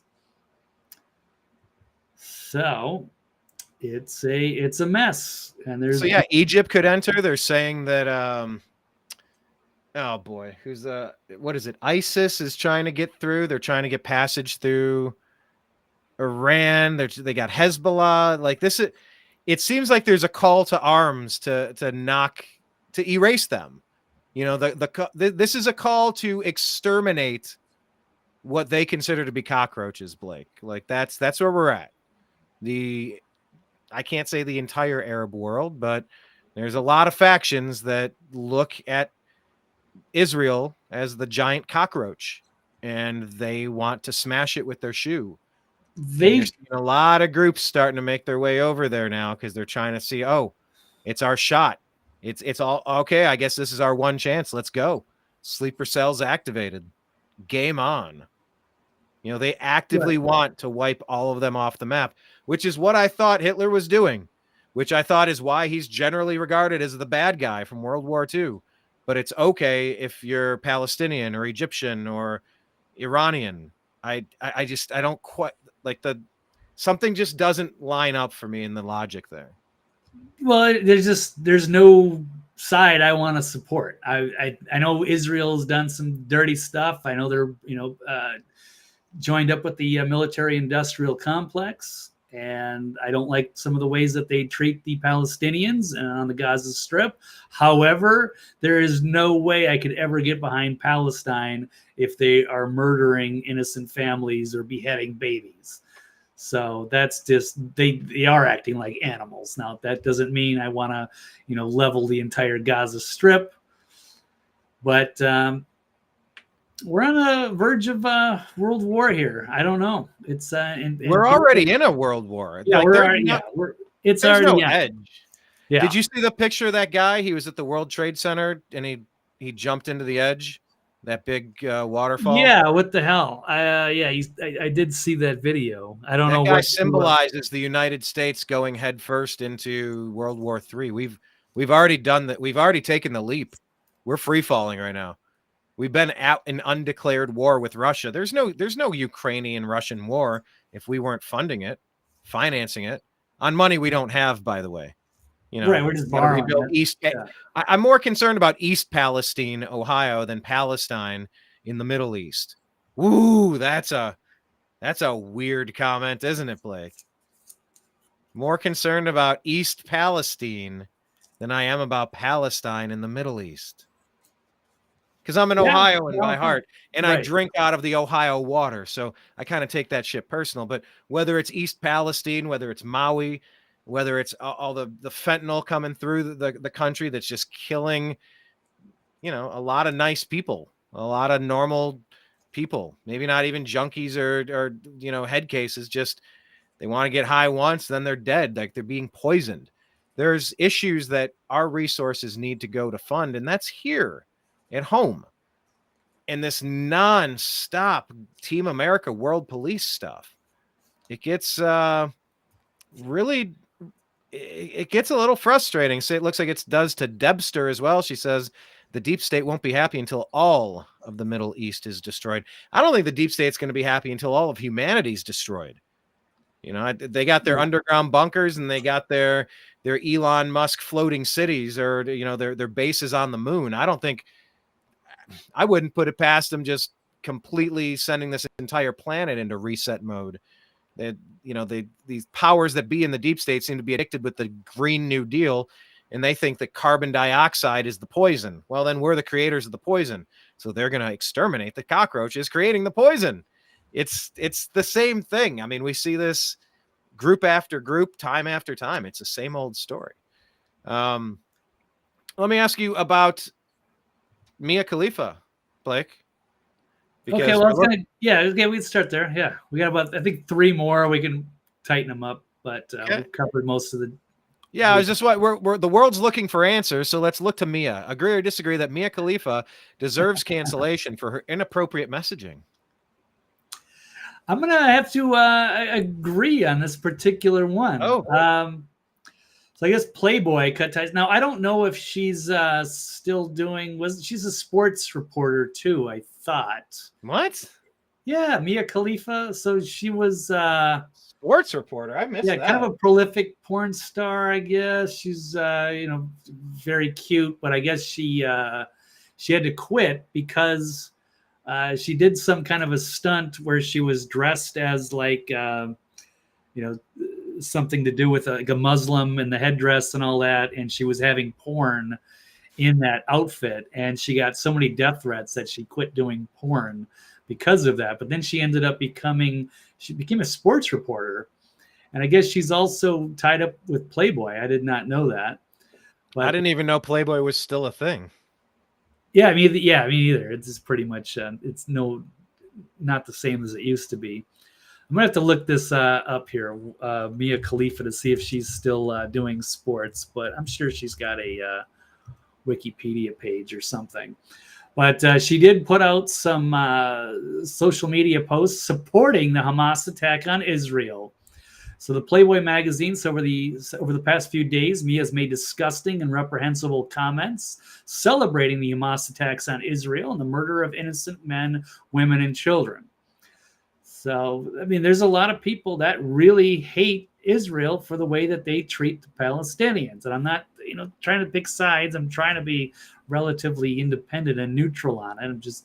There are 2 sides of the story, whereas I feel sometimes the American media. You have to be 100% pro-Israel. Well, it's or just you get hard condemned. It's hard to hear about both sides when nothing was happening on Israel's side and they were just smashed. I mean, we can go back as far as we want. We can go back forever. But they were in relative peace until this. There really isn't another side to this. It's either they have a right to exist or they don't. And Hamas does not believe they have a right to exist. Hezbollah does not think they have a right to exist. They want them eradicated off the face of the earth. So, I mean, how long do they have to put up with the neighbors? It's like, guys, our grandparents did some shit 80 years ago. None of us were around for it, or maybe 1% of our population. Let's just get along today. And they're like, hey, I got an idea. How about no? How about all of you are destroyed? And that's just like what that guy with the mustache did in the 30s and 40s. Either there's room for the 30s and 40s guy or there's not. And the celebrations for 30s and 40s guy across the big cities with their flags, I don't see there's a lot of sides to the story. I mean, I get what you're saying, but so what's the damn solution? Antarctica for both of them? One of them. No, it's battle royal right now. Loser goes to Antarctica. Well, you're talking about the entire Middle East and all of North Africa and Europe, and we got this little sliver of land here. That's the homeland for the Jews. I would just say it's the Holy Land for Christianity, right? But outside of Israel, and you've got Syria, how many Christian nations do you have over there? Well, like you said, it's who would be the most likely to leave? Well, I'm not like saying you said, send the it's Jews all to right Antarctica. there on the. Why are you saying Antarctica? That's bullshit. So I'm saying, why don't it be better? If there was a solution, I would think you could move the Israelis to whatever countries they want to, whether they want to go to Britain or France, or if they wanted to go to America. That would make the most logical sense, I would think. Well, I mean, because of just the general religion. Like that's. Well, I get it, but they didn't have that land. Like right at the core of Christianity and right Judaism. But that would stop to what we have over there? Would we have to worry about supporting Israel and dumping all of the money and military into Israel if they weren't there? If they were kicked out of their Holy Land? They were kicked out of their Holy. I'm trying, Brian. If one of those groups had to move, and I'm not, pro-Palestine, but I'm saying in that general region, wouldn't it make more sense? That's a question for the viewers. I think it's. Oh, come on, Brian! Can I put you on the spot? Because I'm trying to test you to get out of your neocon talking points there. Would there be more peace in the world if they didn't create Israel again in 1948 or whatever? Because that would never, all of the religious conflicts wouldn't have existed, right? None of that stuff would have happened. We wouldn't have dumped all the money in there. It wouldn't be a constant conflict between Saudi Arabia or Egypt or Syria or Lebanon. Well, remember, Israel and Judaism, those are two components, but you had the Crusades, you had the Moor invasions, you had the piracy of Northern Africa and Africa invading all through the swaths of Europe. That's in Europe, right, as the pushback to that. That's in Europe, though, right? So Middle East and hold Africa. on, you said that twice though, but you have North Africa, you have the Middle East. You're just on the other side of the water with like Casablanca. Yeah, other side of the Mediterranean, right? It's the same area. Yes, you're on this side of the continent, but you're like that is Europe. Europe is a stone's throw away. It's right there. Like it's right across the Mediterranean. Little ferry ride on the other side there. The water. So it's not worlds away. I'm just saying it's like it's right there. Europe is lit. I can see it on a sunny day. But I mean, for the Middle East and for Africa, how many Christian nations or Jewish nations are there? Well, maybe that makes it even one. You have the one little sliver there. Yes. So if you had to move, it even more important then. So moving Palestine, if you were to move all the Palestinians, for example, would all of a sudden there's peace in the Middle East now? As long as Israel is still there, there's always going to be a conflict, right? But if you were to move, why does there have to always be a conflict? Because it's always been a conflict. Well, maybe that shit needs to stop. Okay, well, how do you do that? Well, like I said, one of them needs to move. Okay, so how Which would one's the constantly Palestinians getting be? attacked and which one is constantly attacking? Well, okay, so if you remove the Palestinians, you think that's going to be all of a sudden peace? Do you think all the rest of the neighbors are going to be like, oh, okay, cool? I mean, would it be less war than getting Who attacked? has more in common with their neighbors, the Palestinians or the Israelis? And that's what you said. You called it an open air prison in a terrible spot. Why don't they just go Gaza, out? yes. To like Would one you of the want to grow up in bordering Gaza? countries and Would you want to live in evacuate? Gaza, Brian? Would you want to live in Gaza? Well, that's what you're saying, that it's an awful place. So why would anyone want to stay? Why not just get those people out to safety, away from those Because moving them wouldn't change dirty anything. Israelis, as some people Right. say? Oh, whoa, whoa, whoa. Now you're putting words in my mouth. No. I said as some about people dirty say, Israelis. not you, not you, I'm not you. not saying move him to Antarctica. I'm saying like invite him to Hamas America. thinks that way. Hamas I can have thinks that way. Israelis as my neighbors. We can welcome them here in America. They can all be secure here, and we don't have to worry about funding them and trying to keep them safe over there. And no, Blake, I wasn't trying to put words in your mouth. I was talking That's like fine. the thoughts of it, like a Hamas member thinking that way. That wasn't my thought or your thought. I wasn't trying. Right, to but if one group had to go and leave, and there would be peace in the Middle East, wouldn't it be? I don't know that there would be. Oh, peace come on! Are you trying? Come on, just answer the question, Brian, or can you? Or are you trying to get a job with Ben Shapiro in the Daily Wire here? I'm just saying. I don't know that there would be The peace in the neocons. Middle East. I mean, Okay, but there's if one no way group to know. moved, where would it most likely be peace? Not that I'm saying that if they don't have a right to exist. Of course they do. But if they can't get along and one group had to go, which makes more sense? Blake, quick question. Why won't you answer it? Here's a quick question. Why won't you answer a very basic question? If one group had to leave, Palestinians or It's a Israelis. completely hypothetical question. Yeah. By the way, are you 5 minutes late for your out time? No, actually, I don't have to. I'm actually up to date. But Okay, that doesn't mean I wanted want to make go. sure. I'm like, oh crap, it doesn't mean I want to do a 3-hour show. But okay, we could no, wrap things I don't up. know. Hypotheticals aside, I don't know. It's a chicken shit cop out.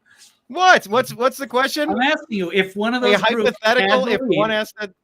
If you wanted to make peace in the Middle East, but you had to move either the Israelis or the Palestinians, which would be most likely to have ended world peace? Oh, come on. That's a bullshit. Oh, I don't know, because you don't want to get caught saying, oh, well, technically Israel. So you think everything would be hunky-dory, rainbows and sunshine? I'm not saying Israel was do it. wiped off. See, you're avoiding the question because you can't answer it. It's a hypothetical question. It's a thought experiment. Yes, if it matters. One group had to move. Obviously, the Israelis not a Israelis definable were moved. answer. That would immediately stop all the tensions with Iran and Saudi Arabia and Palestine and Egypt and everybody else. So essentially, everybody is happy if Israel is removed. That's your contention. I'm not saying everybody's happy. I'm just saying that if they were going to have peace, if one group had to leave, obviously, it would have to be Israel. Or it could be the ones that keep firing rockets into Israel, since they will not just get along with their neighbors. They refuse. Okay, so you think that if Palestinians, if they were all removed and it was just Israel there, then everything would be fine? Then Saudi Arabia would be like, oh, okay, yeah, we're cool now. You think Iran would be like, oh, yeah, totally cool. Syria, Lebanon, all of these countries are just going to be like, yeah, well, I guess now the Palestinians are gone. It's great. Now the Jews are great. Israel's great. Now there's no problems, nothing anymore. Give me a break. There's a one obvious answer here. But I'm not saying that should happen. Obviously, that would be a big disaster. But if there was never an Israel, if they didn't create the country of Israel back in the old Holy Land there, then a lot of those problems never would have happened. It's been a constant spot of conflict for 70 years, and it's not going away. It's obviously for thousands of years. Worse. Well, yeah, if you want to go back thousands of years, but for over 1,000 years, that was not Israel. It was gone.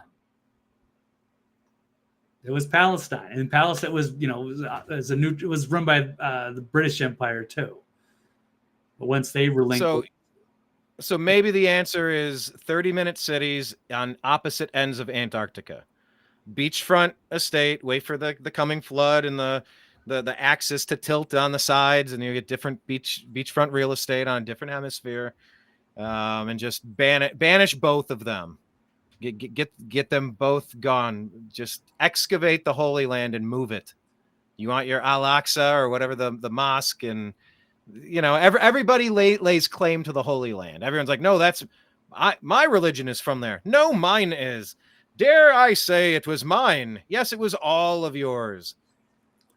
I mean, they all kind of share that Bible story. It's just like, well, was it the Old Testament? Does the New Testament matter? I mean, Jesus Christ existed in Islam, and the Jews were the ones that did not like Jesus Christ and thought that he was, it's been a spot of contention for many thousands of years. I don't know, man. I want people playing dodgeball. That's what Deb's saying. Brian answer. He won't answer. Look at that. No, I'm not kicking him out of there. Why I joked in the beginning. Brian takes the very I can't go back 70 years. Right. I can't go back and undo what has already happened, and what has already happened might have sucked. But I'm not going to undo that today. I'm just dealing with what we have. We got two neighbors, you got a fence, and one neighbor keeps throwing shit trying to damage the other fence. It's like, okay. Well, and they're like, oh, they're making it a living hell next door. Well, then maybe we need to evacuate them from the living hell. Maybe it is untenable in that little strip of area that's densely compacted in an open air prison. So which group do you move? Yeah. Playing dodgeball. Debster says we're all the human race and there are no winners in war. I hate war. Hate it. Hate it. Debster, why don't you answer? Tell us who you would move. All right. But anyway, was going to just follow up. Yes, Mia Khalifa, I guess she was a porn star turned sports host. Death threats still come daily, she gets. She can't go to certain places alone. She made the admission after years she was threatened by ISIS during her adult entertainment heyday. That happened about 4 years ago, just up from organized terrorists. She was targeted after wearing a hijab in her porn, and that really pissed some people off, and she had to quit. She went into sports, and now, I don't know, maybe she's trying to, now she's getting kicked out of Playboy. All right, so the story you're telling me is that there are people making death threats for their God and their religion, but if we just got rid of those evil Jews, the tension would dissipate. Whoa. I did not say get rid of evil Jews. Where are you putting that words in my mouth? I was inviting them into America, saying, kicking them out of their land, kicking them out of where they currently reside. Well, that way there's no more conflict over there. Sure. If you had so to who are the people that are if you had who to are the move people one giving death threats to Mia Khalifa? Aren't those the same people? Aren't they the same people that they're awful. pretty much universally say that it's our way or the highway? It's not. So it's either they are the problem with how they say you're not living within accordance of how I'm living my life, so I will kill you, is what they say to Mia Khalifa. I don't like their culture or their religion. But if Israel just got out of the way, there'd be no more bloodshed. There'd be no more frustration. There'd be peace and harmony, except they'd want to kill anyone that doesn't live exactly how they say they should live. I mean, it's a little. It doesn't quite balance for me. Oh, okay, but I mean, still, at the tiny minority of the Israel amongst all of their neighbors who are more pro-Palestine, if you were to remove them from the equation and put them in it, I'm not saying wipe them out or move them to Antarctica or any of this bullshit. I'm just saying if they were in America, that would bring peace to the Middle East. But if you took Palestine, not to Mia Khalifa. Okay, well, I understand that. Hey, stop. Because, Brian, you're just trying to twist this stuff. But if you took Palestinians out of there, that's not going to alleviate any conflict that Israel has already with Saudi Arabia and Iran and the rest of their neighbors. So this is it's a very obvious choice. I'd like to find a solution for everybody to get along, but they're not. Well, the solution is don't do provocative movies and you won't get death threats. That's the Mia Khalifa story. She was fine as a porn star. Was when she was wearing a hijab that pissed off the more extremists in that religion. Yes. So they're not allowed to. She's not allowed to live her life. She must live as somebody else somewhere says she must. or else a hit should be placed on her. I mean, that's I don't know. I mean, we can all worship and believe how we want to, Yeah. Right? But imposing those restrictions onto other people, I don't know. It's dangerous. It's dangerous to humanity. So Brian just wants to annihilate all of the whole nation of Islam. Then is that what you're saying, Brian? You want a Holocaust and a genocide on all of the extremists?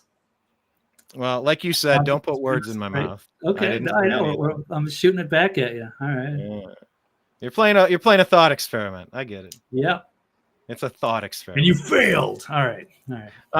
We got one more on the list. I just wanted to cover the House story. Sorry, I interrupted your caption. Oh, no, what's this one? Okay, so Debster says she would relocate everyone to Antarctica with the penguins, and it would be too cold to fight. Yes. I don't know. I feel like their ancient seething rage both of them would probably find a way to spit some venom and warm that place up with the hot-blooded anger of rage and fury and retribution at all costs. They would melt Antarctica with their rage, the collective rage of both of them. They were getting along for a lot of years. I can't talk to 70 years ago. I can't talk to 1,000 years ago. I can't talk to 2,000 years ago, 4,000 years ago. It's just like today, everything is what it is. And you're just still not allowed to exist, and it's never going to be allowed. Damn it. That's not ideal. I don't know. Nope. Damn it. But I saw Kevin McCarthy. He had said, I'm not going to get involved. I'm not running for speaker again. But as soon as this attack happened, he was out there on the morning shows talking to people and saying, oh, I'm ready. Yeah, we need to connect the Ukrainian and the Israeli budgets together. Trying to scramble them up in the eggs so that you got a right-wing fighting point and a left-wing fighting point. All right, I guess we got to find a way to fund both of it, or none of them get our aid, and then they're both going to be sacrificed. Just seeing McCarthy turn on a dime was really weird to me, Blake. I thought McCarthy was done, but he pulled a Hillary Clinton and went all Mike Myers on us and bounced right back up for a sequel. Yeah, he's going to step aside, and I don't know, is he going to step down at some point too? I don't know if exactly he's going to leave Congress or what have you, but it's good he's not going to come back. So I think one of the stories that I put out, I don't know if you posted it or you skipped it or it got mistaken or it got lost, but that was about Nikki Haley. So what do you think about maybe Nikki Haley should be in charge? I did misplace that one. No worries. I don't remember what the exact quote is. I can probably find it. But here's imagine agree or disagree that Nikki Haley is the leader we need with pending war in the Middle East. Agree or disagree? I'm gonna probably disagree, Brian. I don't know about you, but I will run this clip from Tucker Carlson talking about Nikki Haley.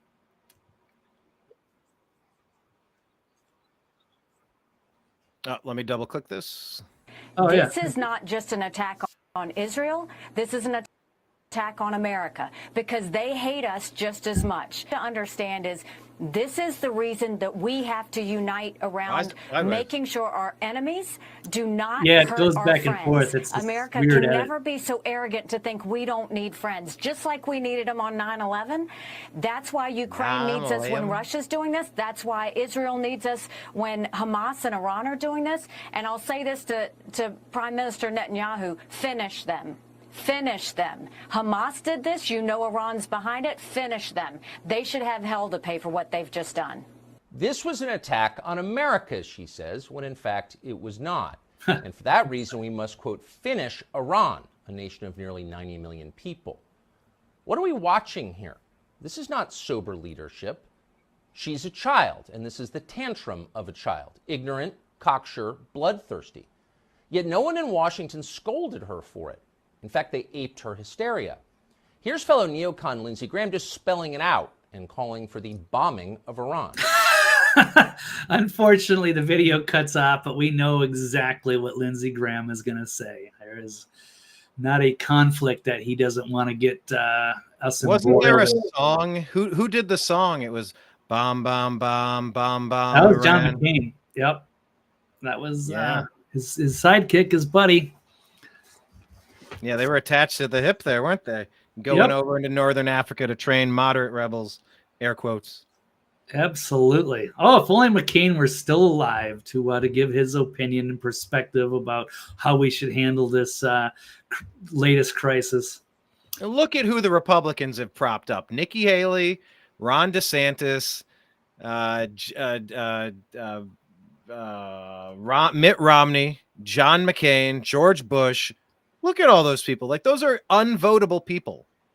Oh, across the board. It's just kind of like, with Trump, it was something different. And they eventually went along with it because there was really no denying it. He had taken over their party, whether they liked it or not. I mean, they certainly... Who do you think was the preferred candidate? Was it Jeb Bush? I don't think they even thought Jeb Bush had a chance. Maybe little Marco? Yeah. Who was the 2016 golden child of the RNC? Going back from memory, I'm pretty sure it was Jeb Bush. I think they wanted Jeb versus Hillary. I mean, but Jeb, like they might have wanted that, but they even knew that wasn't a thing. They would have known that he. Yeah, so Marco Rubio was the backup. Yeah, that's the Republican part. Okay, so what's Rand Paul saying? Rand Paul is right about a lot of things. I actually got in a conversation with somebody watching a football game about this. We were talking about local politics, and Rand Paul came up, and I defended him because my friend was discussing how he didn't really appreciate how he was attacking Fauci, and I'm like, what? Oh, I got my opinions on that, and I quickly let my opinions fly. It was a lot for him to take in on a 100 level course from me. Well, that's good. I'm sure they deserved it. I can't believe people are still unaware of that. How could people be pro Fauci after all that? But I guess they're just completely insulated, and they believe the propaganda. If they pay attention, they just get a surface understanding of the views that are going on, and they don't hear Rand Paul and hear him speak in Congress or grill Fauci on Capitol Hill, because they might change their perspective. But unfortunately, they're just involved in their sports ball, and they don't know more. So good on you to re-educate them. I offered to buy him a beverage, and he's, I gotta go. I gotta get going. So did that work? Did you get through to him? Oh no, he took off pretty quick. Now, he was at the end of a drink, and he said, I'm house sitting. I actually have a dog there. I do have to get back. I was on my way out as we started talking. Either he was or he wasn't, but he was certainly headed out as soon as we started talking. And he didn't like hear me just trying to reframe the mostly peaceful protest. I think that was the final straw for him. There was too much computational glitching occurring from his brainwashing that he had heard. Does not fit agenda. Not what CNN told me to think. Yeah, sounds about right. Nice guy. I wish him well, and if we meet again, maybe we'll have a chance to continue that conversation, and I welcome it. But it was did not go so well. But I defended Rand Paul is what I was getting at. Oh, that's good. And yes, he's frequently the voice of reason, one of the lone voices on Capitol Hill. And he's saying, yes, he's urging the U.S. to stay hands off over the Gaza attack. This is a really serious thing. We need to make sure we get right before we launch into a worldwide war, unlike Nikki Haley and the Lindsey Graham and the rest of the neocons who can't wait to go attack the Middle East and burn it all down. So there's it is. Voice of Reason Monday cautioning that the U.S. should see where the facts lie before rushing into military response to the Hamas attack in Gaza. So let's let Israel do what they need to do, which is to have a punishing response to people in Gaza, to say no more. We are not going to let this happen, Paul stated, adding, I have nothing but sympathy for the Israeli people at this point in time. I think that the primary objective this time has got to be to get the people that attacked them. They were in Gaza. But before we think about spreading this to the rest of the world, maybe we have to think about what is going on the ground there. I do think that there is an immediate reaction sometimes to get everybody who is responsible. And without question, Iran had their hands tied in this. But if you remember, after 9/11, there were people who wanted to attack Iraq. They said Iraq did 9/11, and they had nothing to do with 9/11. So let's see where the facts lie, and let's investigate this, because everybody has anger, blah, blah, blah. But it's time to get it right, and it's time for, yes, to make a decision with all of the facts and information on our side. So I think I would have to agree with that. So Blake, I'm wondering what happened with the Abraham Accords. These were sweeping peace deals cut by President Trump. We had years of just like, all right, we're gonna make this work. We wake up and find ourselves in this situation for a myriad of reasons. But since we find ourselves in this current situation, how do we move forward? Those were very successful. Yeah, perhaps it has something to do with this meme we hit in the beginning. The Ukraine funding stopped, and then they had to get another war somewhere that everybody could get behind. I don't know. So it's just a matter of whether you believe that maybe this was allowed to happen, and that there's a bigger plan here, or it's this whole globalist New World Order, reduction of population, peace and prosperity, and replacing it with war and conflict, and then grabbing power and money while the world burns. I don't know. But and unfortunately, it doesn't seem like there's a quick resolution. Usually it's just like, oh, okay, Hamas fired some rockets. Israel fired back, killed a dozen people. And yeah, that sucks, blah, blah, blah. And then we go on with our lives. But this one is pretty horrific. This is not something that's going to be solved overnight this time. This could be the beginning of World War III. Thought it was going to be Ukraine, Russia, but now it looks like it's Middle East. And the usual suspects again. But can it be both? I feel like we've already been in World War III. I think the history books will say that in 2020 there was a pandemic, there was a change of guard at the United States. Policies changed, Ukraine, Russia. I mean, the Iron Dome was instantly blamed on Russia. That Russia hacked it. Remember, Russia hacked our election. Russia hacked the Iron Dome. They're just pinning the tail on Iran and on Russia. They will not stop trying this war. And I think the history books will say World War III started in 2020. We're already 3 heading on 4 years deep into this thing. I hope we don't get in. Taiwan is gone. Taiwan is going to get taken over by China. There's no leadership in the White House. We had a president for 4 years, but the deep state hated it because he didn't just read their script. He's like, nah, that's okay. I'll take that under advisement. But I'm not going to go there. Yes, Blake. Debster dreams of Blakester. She said that your devil's advocate playing was appreciated. It was sexy. Nice. That was fun. But all right. But I do want to get to this real quick. Just the final story here that I had about House Speaker. This is a big distraction from something very important, and it's who's going to run the Republican House. And it looks like it's come down to these two, Steve Scalise and Jim Jordan. And, well, I don't know. McCarthy then was trying to get back in as well. And I did read that President Trump seems to be endorsing Jim Jordan as well.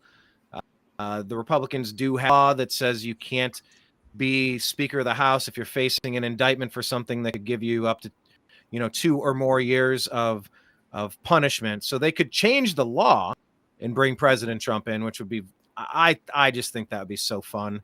Heck yeah. But it appears to be like it's going to be Jim Jordan. Do you have any thoughts on this, or do you think Kevin McCarthy is going to seize control again? Several moderate Republicans are saying that McCarthy remains the only viable Republican who can lead the conference during this time. I don't know. What say you? Of course, I want to see Trump. I'm all on board with that. I think that would be the most exciting. For a lot of reasons. There's too many reasons, right? And he says he would do it. He said he was asked to speak as a unifier because he has so many friends in Congress. If they don't get the vote, they've asked me if I'd consider taking the speakership until they get somebody longer term because I'm running for president. So, I mean, he's open to it. But then he went on to endorse Jim Jordan. So, you know, Trump's interest in the position, according to this Time magazine article, could be reignited if House Republicans fail to rally around a candidate by the end of the week. And some right-wing Republicans, including MGT and Troy Niels of Texas, had previously suggested that Trump should be the next speaker.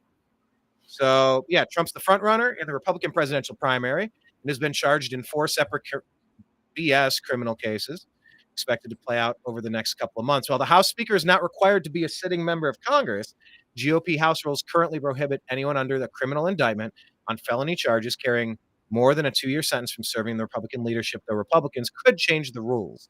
I mean, why not just change the rules? Say, yeah, we're going to take that away because how about it should be if somebody's guilty? I don't like this guilty unless proven. Right. Stuff. Yeah, what if it's a politicized criminal indictment? So yeah, it's the Trevor Bauer thing. We're going to ruin 2 years of your life instead of you get to live your life until or unless you're proven guilty. We're going to punish you immediately based on no information and no guilty charges. I don't think that's right. Yeah, I agree. So I think, you know, Trump is the clear choice. If it had to come down to Jordan or Scalise, I have to take Jordan. I do like a lot of what he does. There are some issues. I don't know a ton about Scalise, to be fair, but there's enough I like about Jordan, and I think that he would be the logical choice. And he got endorsed by Trump, so yeah, if it can't be Trump, then I'll go with Jordan. Okay. You know, something that isn't in the stack, but I figured it might be one of our top stories, Blake. I'm surprised it didn't make the top for you. Uh-oh. Maybe I missed it. No, you didn't miss. It's one of your sports shows? No, it's not a sports ball story. We're talking about Robert F. Kennedy Jr., sir. Oh, that was actually in my stack about him declaring as an independent, but I just figured it was minor compared to all the other bombshells that were going on. And I figured I don't think it's minor in any way. I think it could be one of the most significant developments that's happened. Here, let me pull this up real quick. Take the speaker off of there. Producer, come on, chop chop, producer. Oh wait, I'm the producer. Oh yeah. RFK Jr. has announced he will run as an independent candidate. Robert F. Kennedy ending his challenge to President Joe Biden for the Democratic nomination. So he said he's going for it. I'm here to declare myself an independent candidate for President of the United States. He announced to a crowd of supporters at Independence Mall in Philadelphia. I've been there. We declare independence from the cynical elites who betray our hope and who our division. And finally, we declare independence from the 2 political parties, he says. His name is almost synonymous with the Democratic Party, but Kennedy has determined that its primary nomination process was skewed in favor of President Joe Biden. Oh, don't you think? Don't you think? That history, he said, made the decision personally painful for him. Some members of the Kennedy family released a joint statement in response, calling his announcement deeply saddening and perilous for our country. Bobby might share the same name as our father, but he does not share the same values, vision, nor judgment, read the statement from Rory Kennedy, Carrie Kennedy, Joseph P. Kennedy II, and Kathleen Kennedy Townsend. However, his children are supportive of his bid, and his daughter-in-law, Amaryllis Fox, is a co-manager of his campaign. So the environmental justice lawyer turned politician has long expressed frustration with the primary process in interviews. His campaign manager, former Democratic Representative Dennis Kucinich, that's his campaign manager, former Democratic Representative Dennis Kucinich. There, I was able to read it the second time there. He advocated for a more competitive primary in a letter to the DNC last month. In the super PAC supporting Kennedy even protested outside a recent DNC meeting in Washington to show its discontent. But those efforts didn't change anything. Now Kennedy is pursuing an independent bid. In primary polling, Kennedy has about % support on average. Critics of the long shot candidate say his polling dropped noticeably among Democratic primary voters as they got to know Kennedy more. So they think that once you know more about Kennedy, you like him less. Including his skepticism on vaccines. Wow, that's the same Democratic Party that was very skeptical when Donald Trump was running them out there. Interesting how these stories change, Politico. One survey of voters found that nearly half of the respondents were confusing Kennedy with his father, Robert Kennedy Sr., the popular late senator from New York. But Kennedy's appeal might be stronger outside of the Democrat primary voters. In the weeks leading up to Kennedy's announcement, as he grew more public about his frustrations, some pollsters tested Kennedy in a general election matchup against Biden and Trump. The super PAC supporting Kennedy, American Values 2024, released polling showing that Kennedy had the potential to pull more support from Trump than Biden in a three-way race. I declare shenanigans there.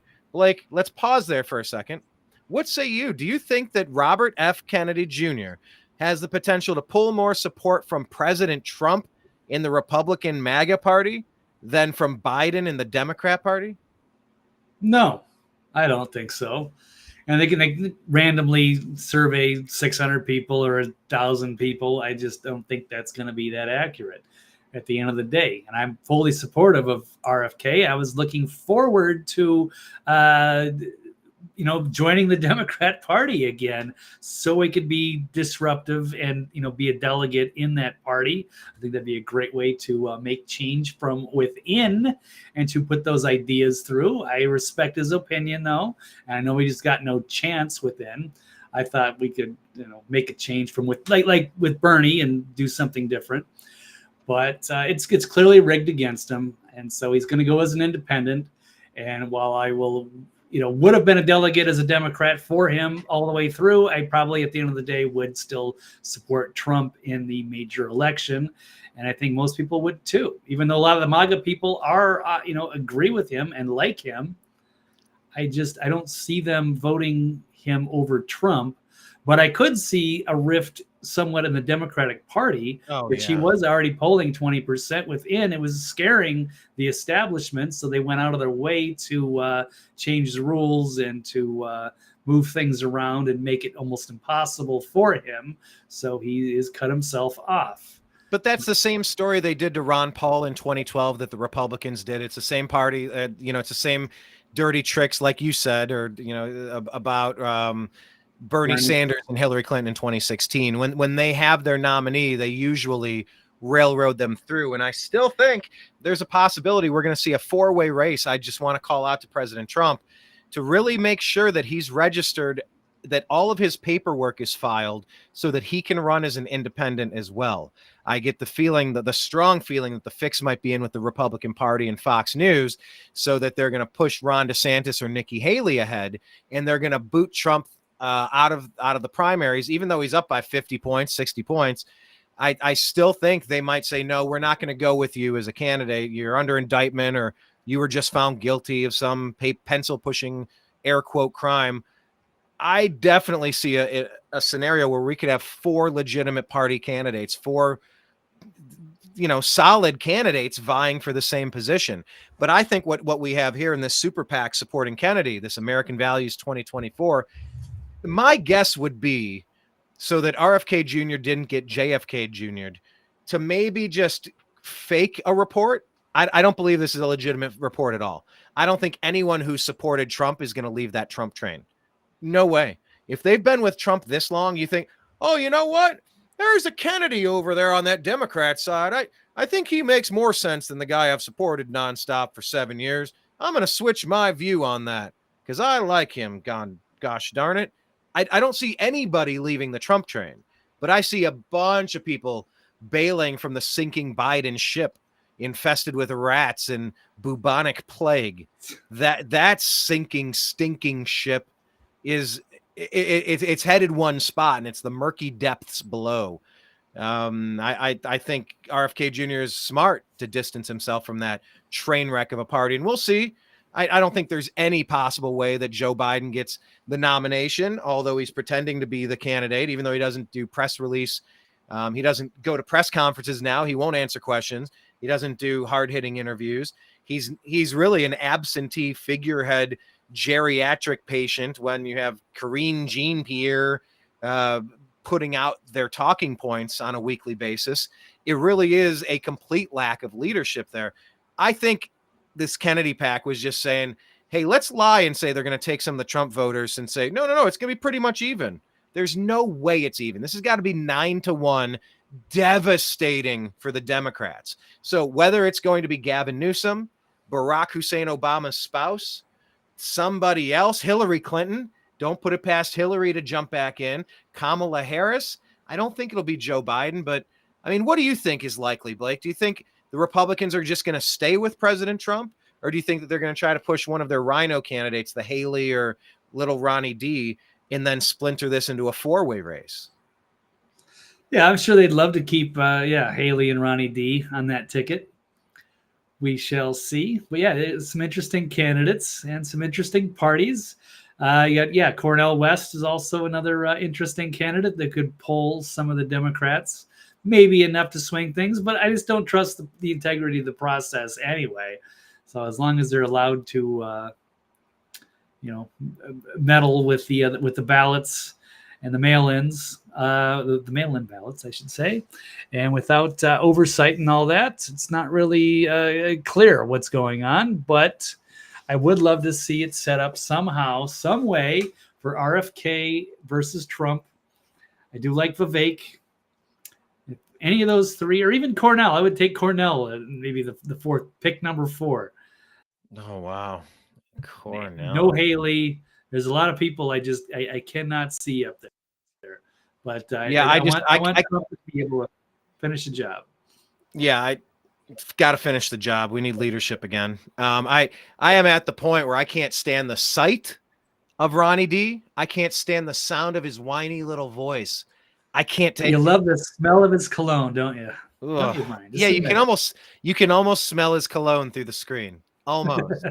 I found this interesting in the same Politico article. RNC chairwoman Ronna McDaniel blasted Kennedy's announcement on Monday, questioning whether he could actually run as an independent given his support of many liberal causes. Blake, what is Ronna McDaniel chiming in for? She's probably freaking out because if they do get rid of Trump somehow and he's not on the Republican ticket and it's going to be, Nikki Haley, they don't want RFK as an independent because that's a huge threat, because all the MAGA people are going to vote for RFK, not Haley. Or maybe what it is, as I continue here, she continues, she said, RFK Jr. cannot hide from his record of endorsing Hillary, supporting the Green New Deal, fighting against the Keystone Pipeline, and praising AOC's tax hikes. He is your typical liberal and voters won't be fooled, she wrote on X. Okay, so maybe that's just reminding everybody that this isn't a moderate centrist candidate. He is a far left Democrat. Like, don't get confused and don't have a single Republican leave the Republican plantation. This guy is a Democrat through and through. Don't be fooled. Maybe that's what she's getting at. She doesn't want to lose a single percent from the right. Yeah, that's how they're going to have to sell it. And he's going to have to answer for that. And as long as he can say, hey, I messed up, I had to believe differently then, and I've seen the error of my ways, and I'm going to change. And he comes out and he's intellectually honest with this. I don't think that it matters. Well, it says here, the Democrats are, this is RFK Jr. in his own words, the Democrats are frightened that I'm going to spoil the election for President Biden. And the Republicans are frightened that I'm going to spoil it from President Trump. The truth is they're both right. My intention is to spoil it for both of them. That's a good line, right? That's a good Kennedy-esque line. He'd never get my vote, but I would love to see him on the Trump. I would love to see him on the Trump cabinet in some capacity. I think he's an important voice. Someone additionally that can be Attorney General. Fauci honest. Right. Maybe an environmental voice that isn't completely wacky about it. Or Attorney General, yeah. I mean, there's probably a role somewhere. Maybe maybe something with health and medicine would be a good place to just be the in-house skeptic to kind of keep them honest. That would be great. I would be okay with that. But yeah, that was big news. I think that's just a complete. The Democrat Party is toast. They're going to lose 20-25% to this guy, if not more. And I don't see a single candidate amongst Hillary Clinton, Obama's spouse, Kamala Harris, Gavin Newsom, Joe Biden. I don't see any of them polling north of 30% of that vote. Then I think RFK is going to definitely take 15 to 20% away. There's no way they get in. That is, unless the Republican Party matches what the Democrats just did and splinters their own party in half. Keep an eye on that. Keep an eye on the Republicans splintering their own party, because now they're just worried that if it's Trump on one side, it's going to be Trump. But if you can go into fours, then maybe Ronnie D could get that 33%, and then someone gets 30, and someone gets 28, and somebody, I don't know. I'm doing quick math there, but you get well. No, all I know is I think it's about a great time to end the show. We're at the hour mark, and if I don't stop Brian, he will sit here for 5 hours.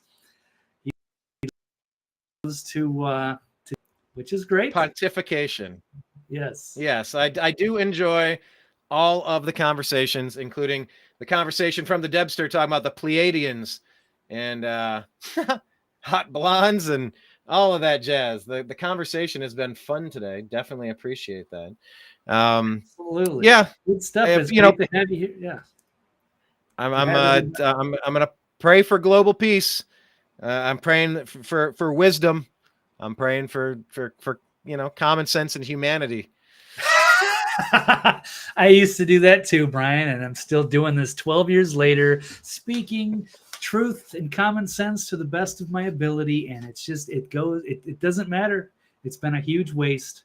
Yet I'm compelled to do it anyway. Here we are. Well, we don't know there are butterfly effects, Blake. You never know when something that we do could ripple out into the universe and somebody takes a good concept and it gets into the right hands, and we never know the ramifications of the work we do. Maybe some of it matters. I'm going to pretend that it does, and I'm going to act as if it does. And one day, maybe, gosh darn it, it will matter. And maybe it already has.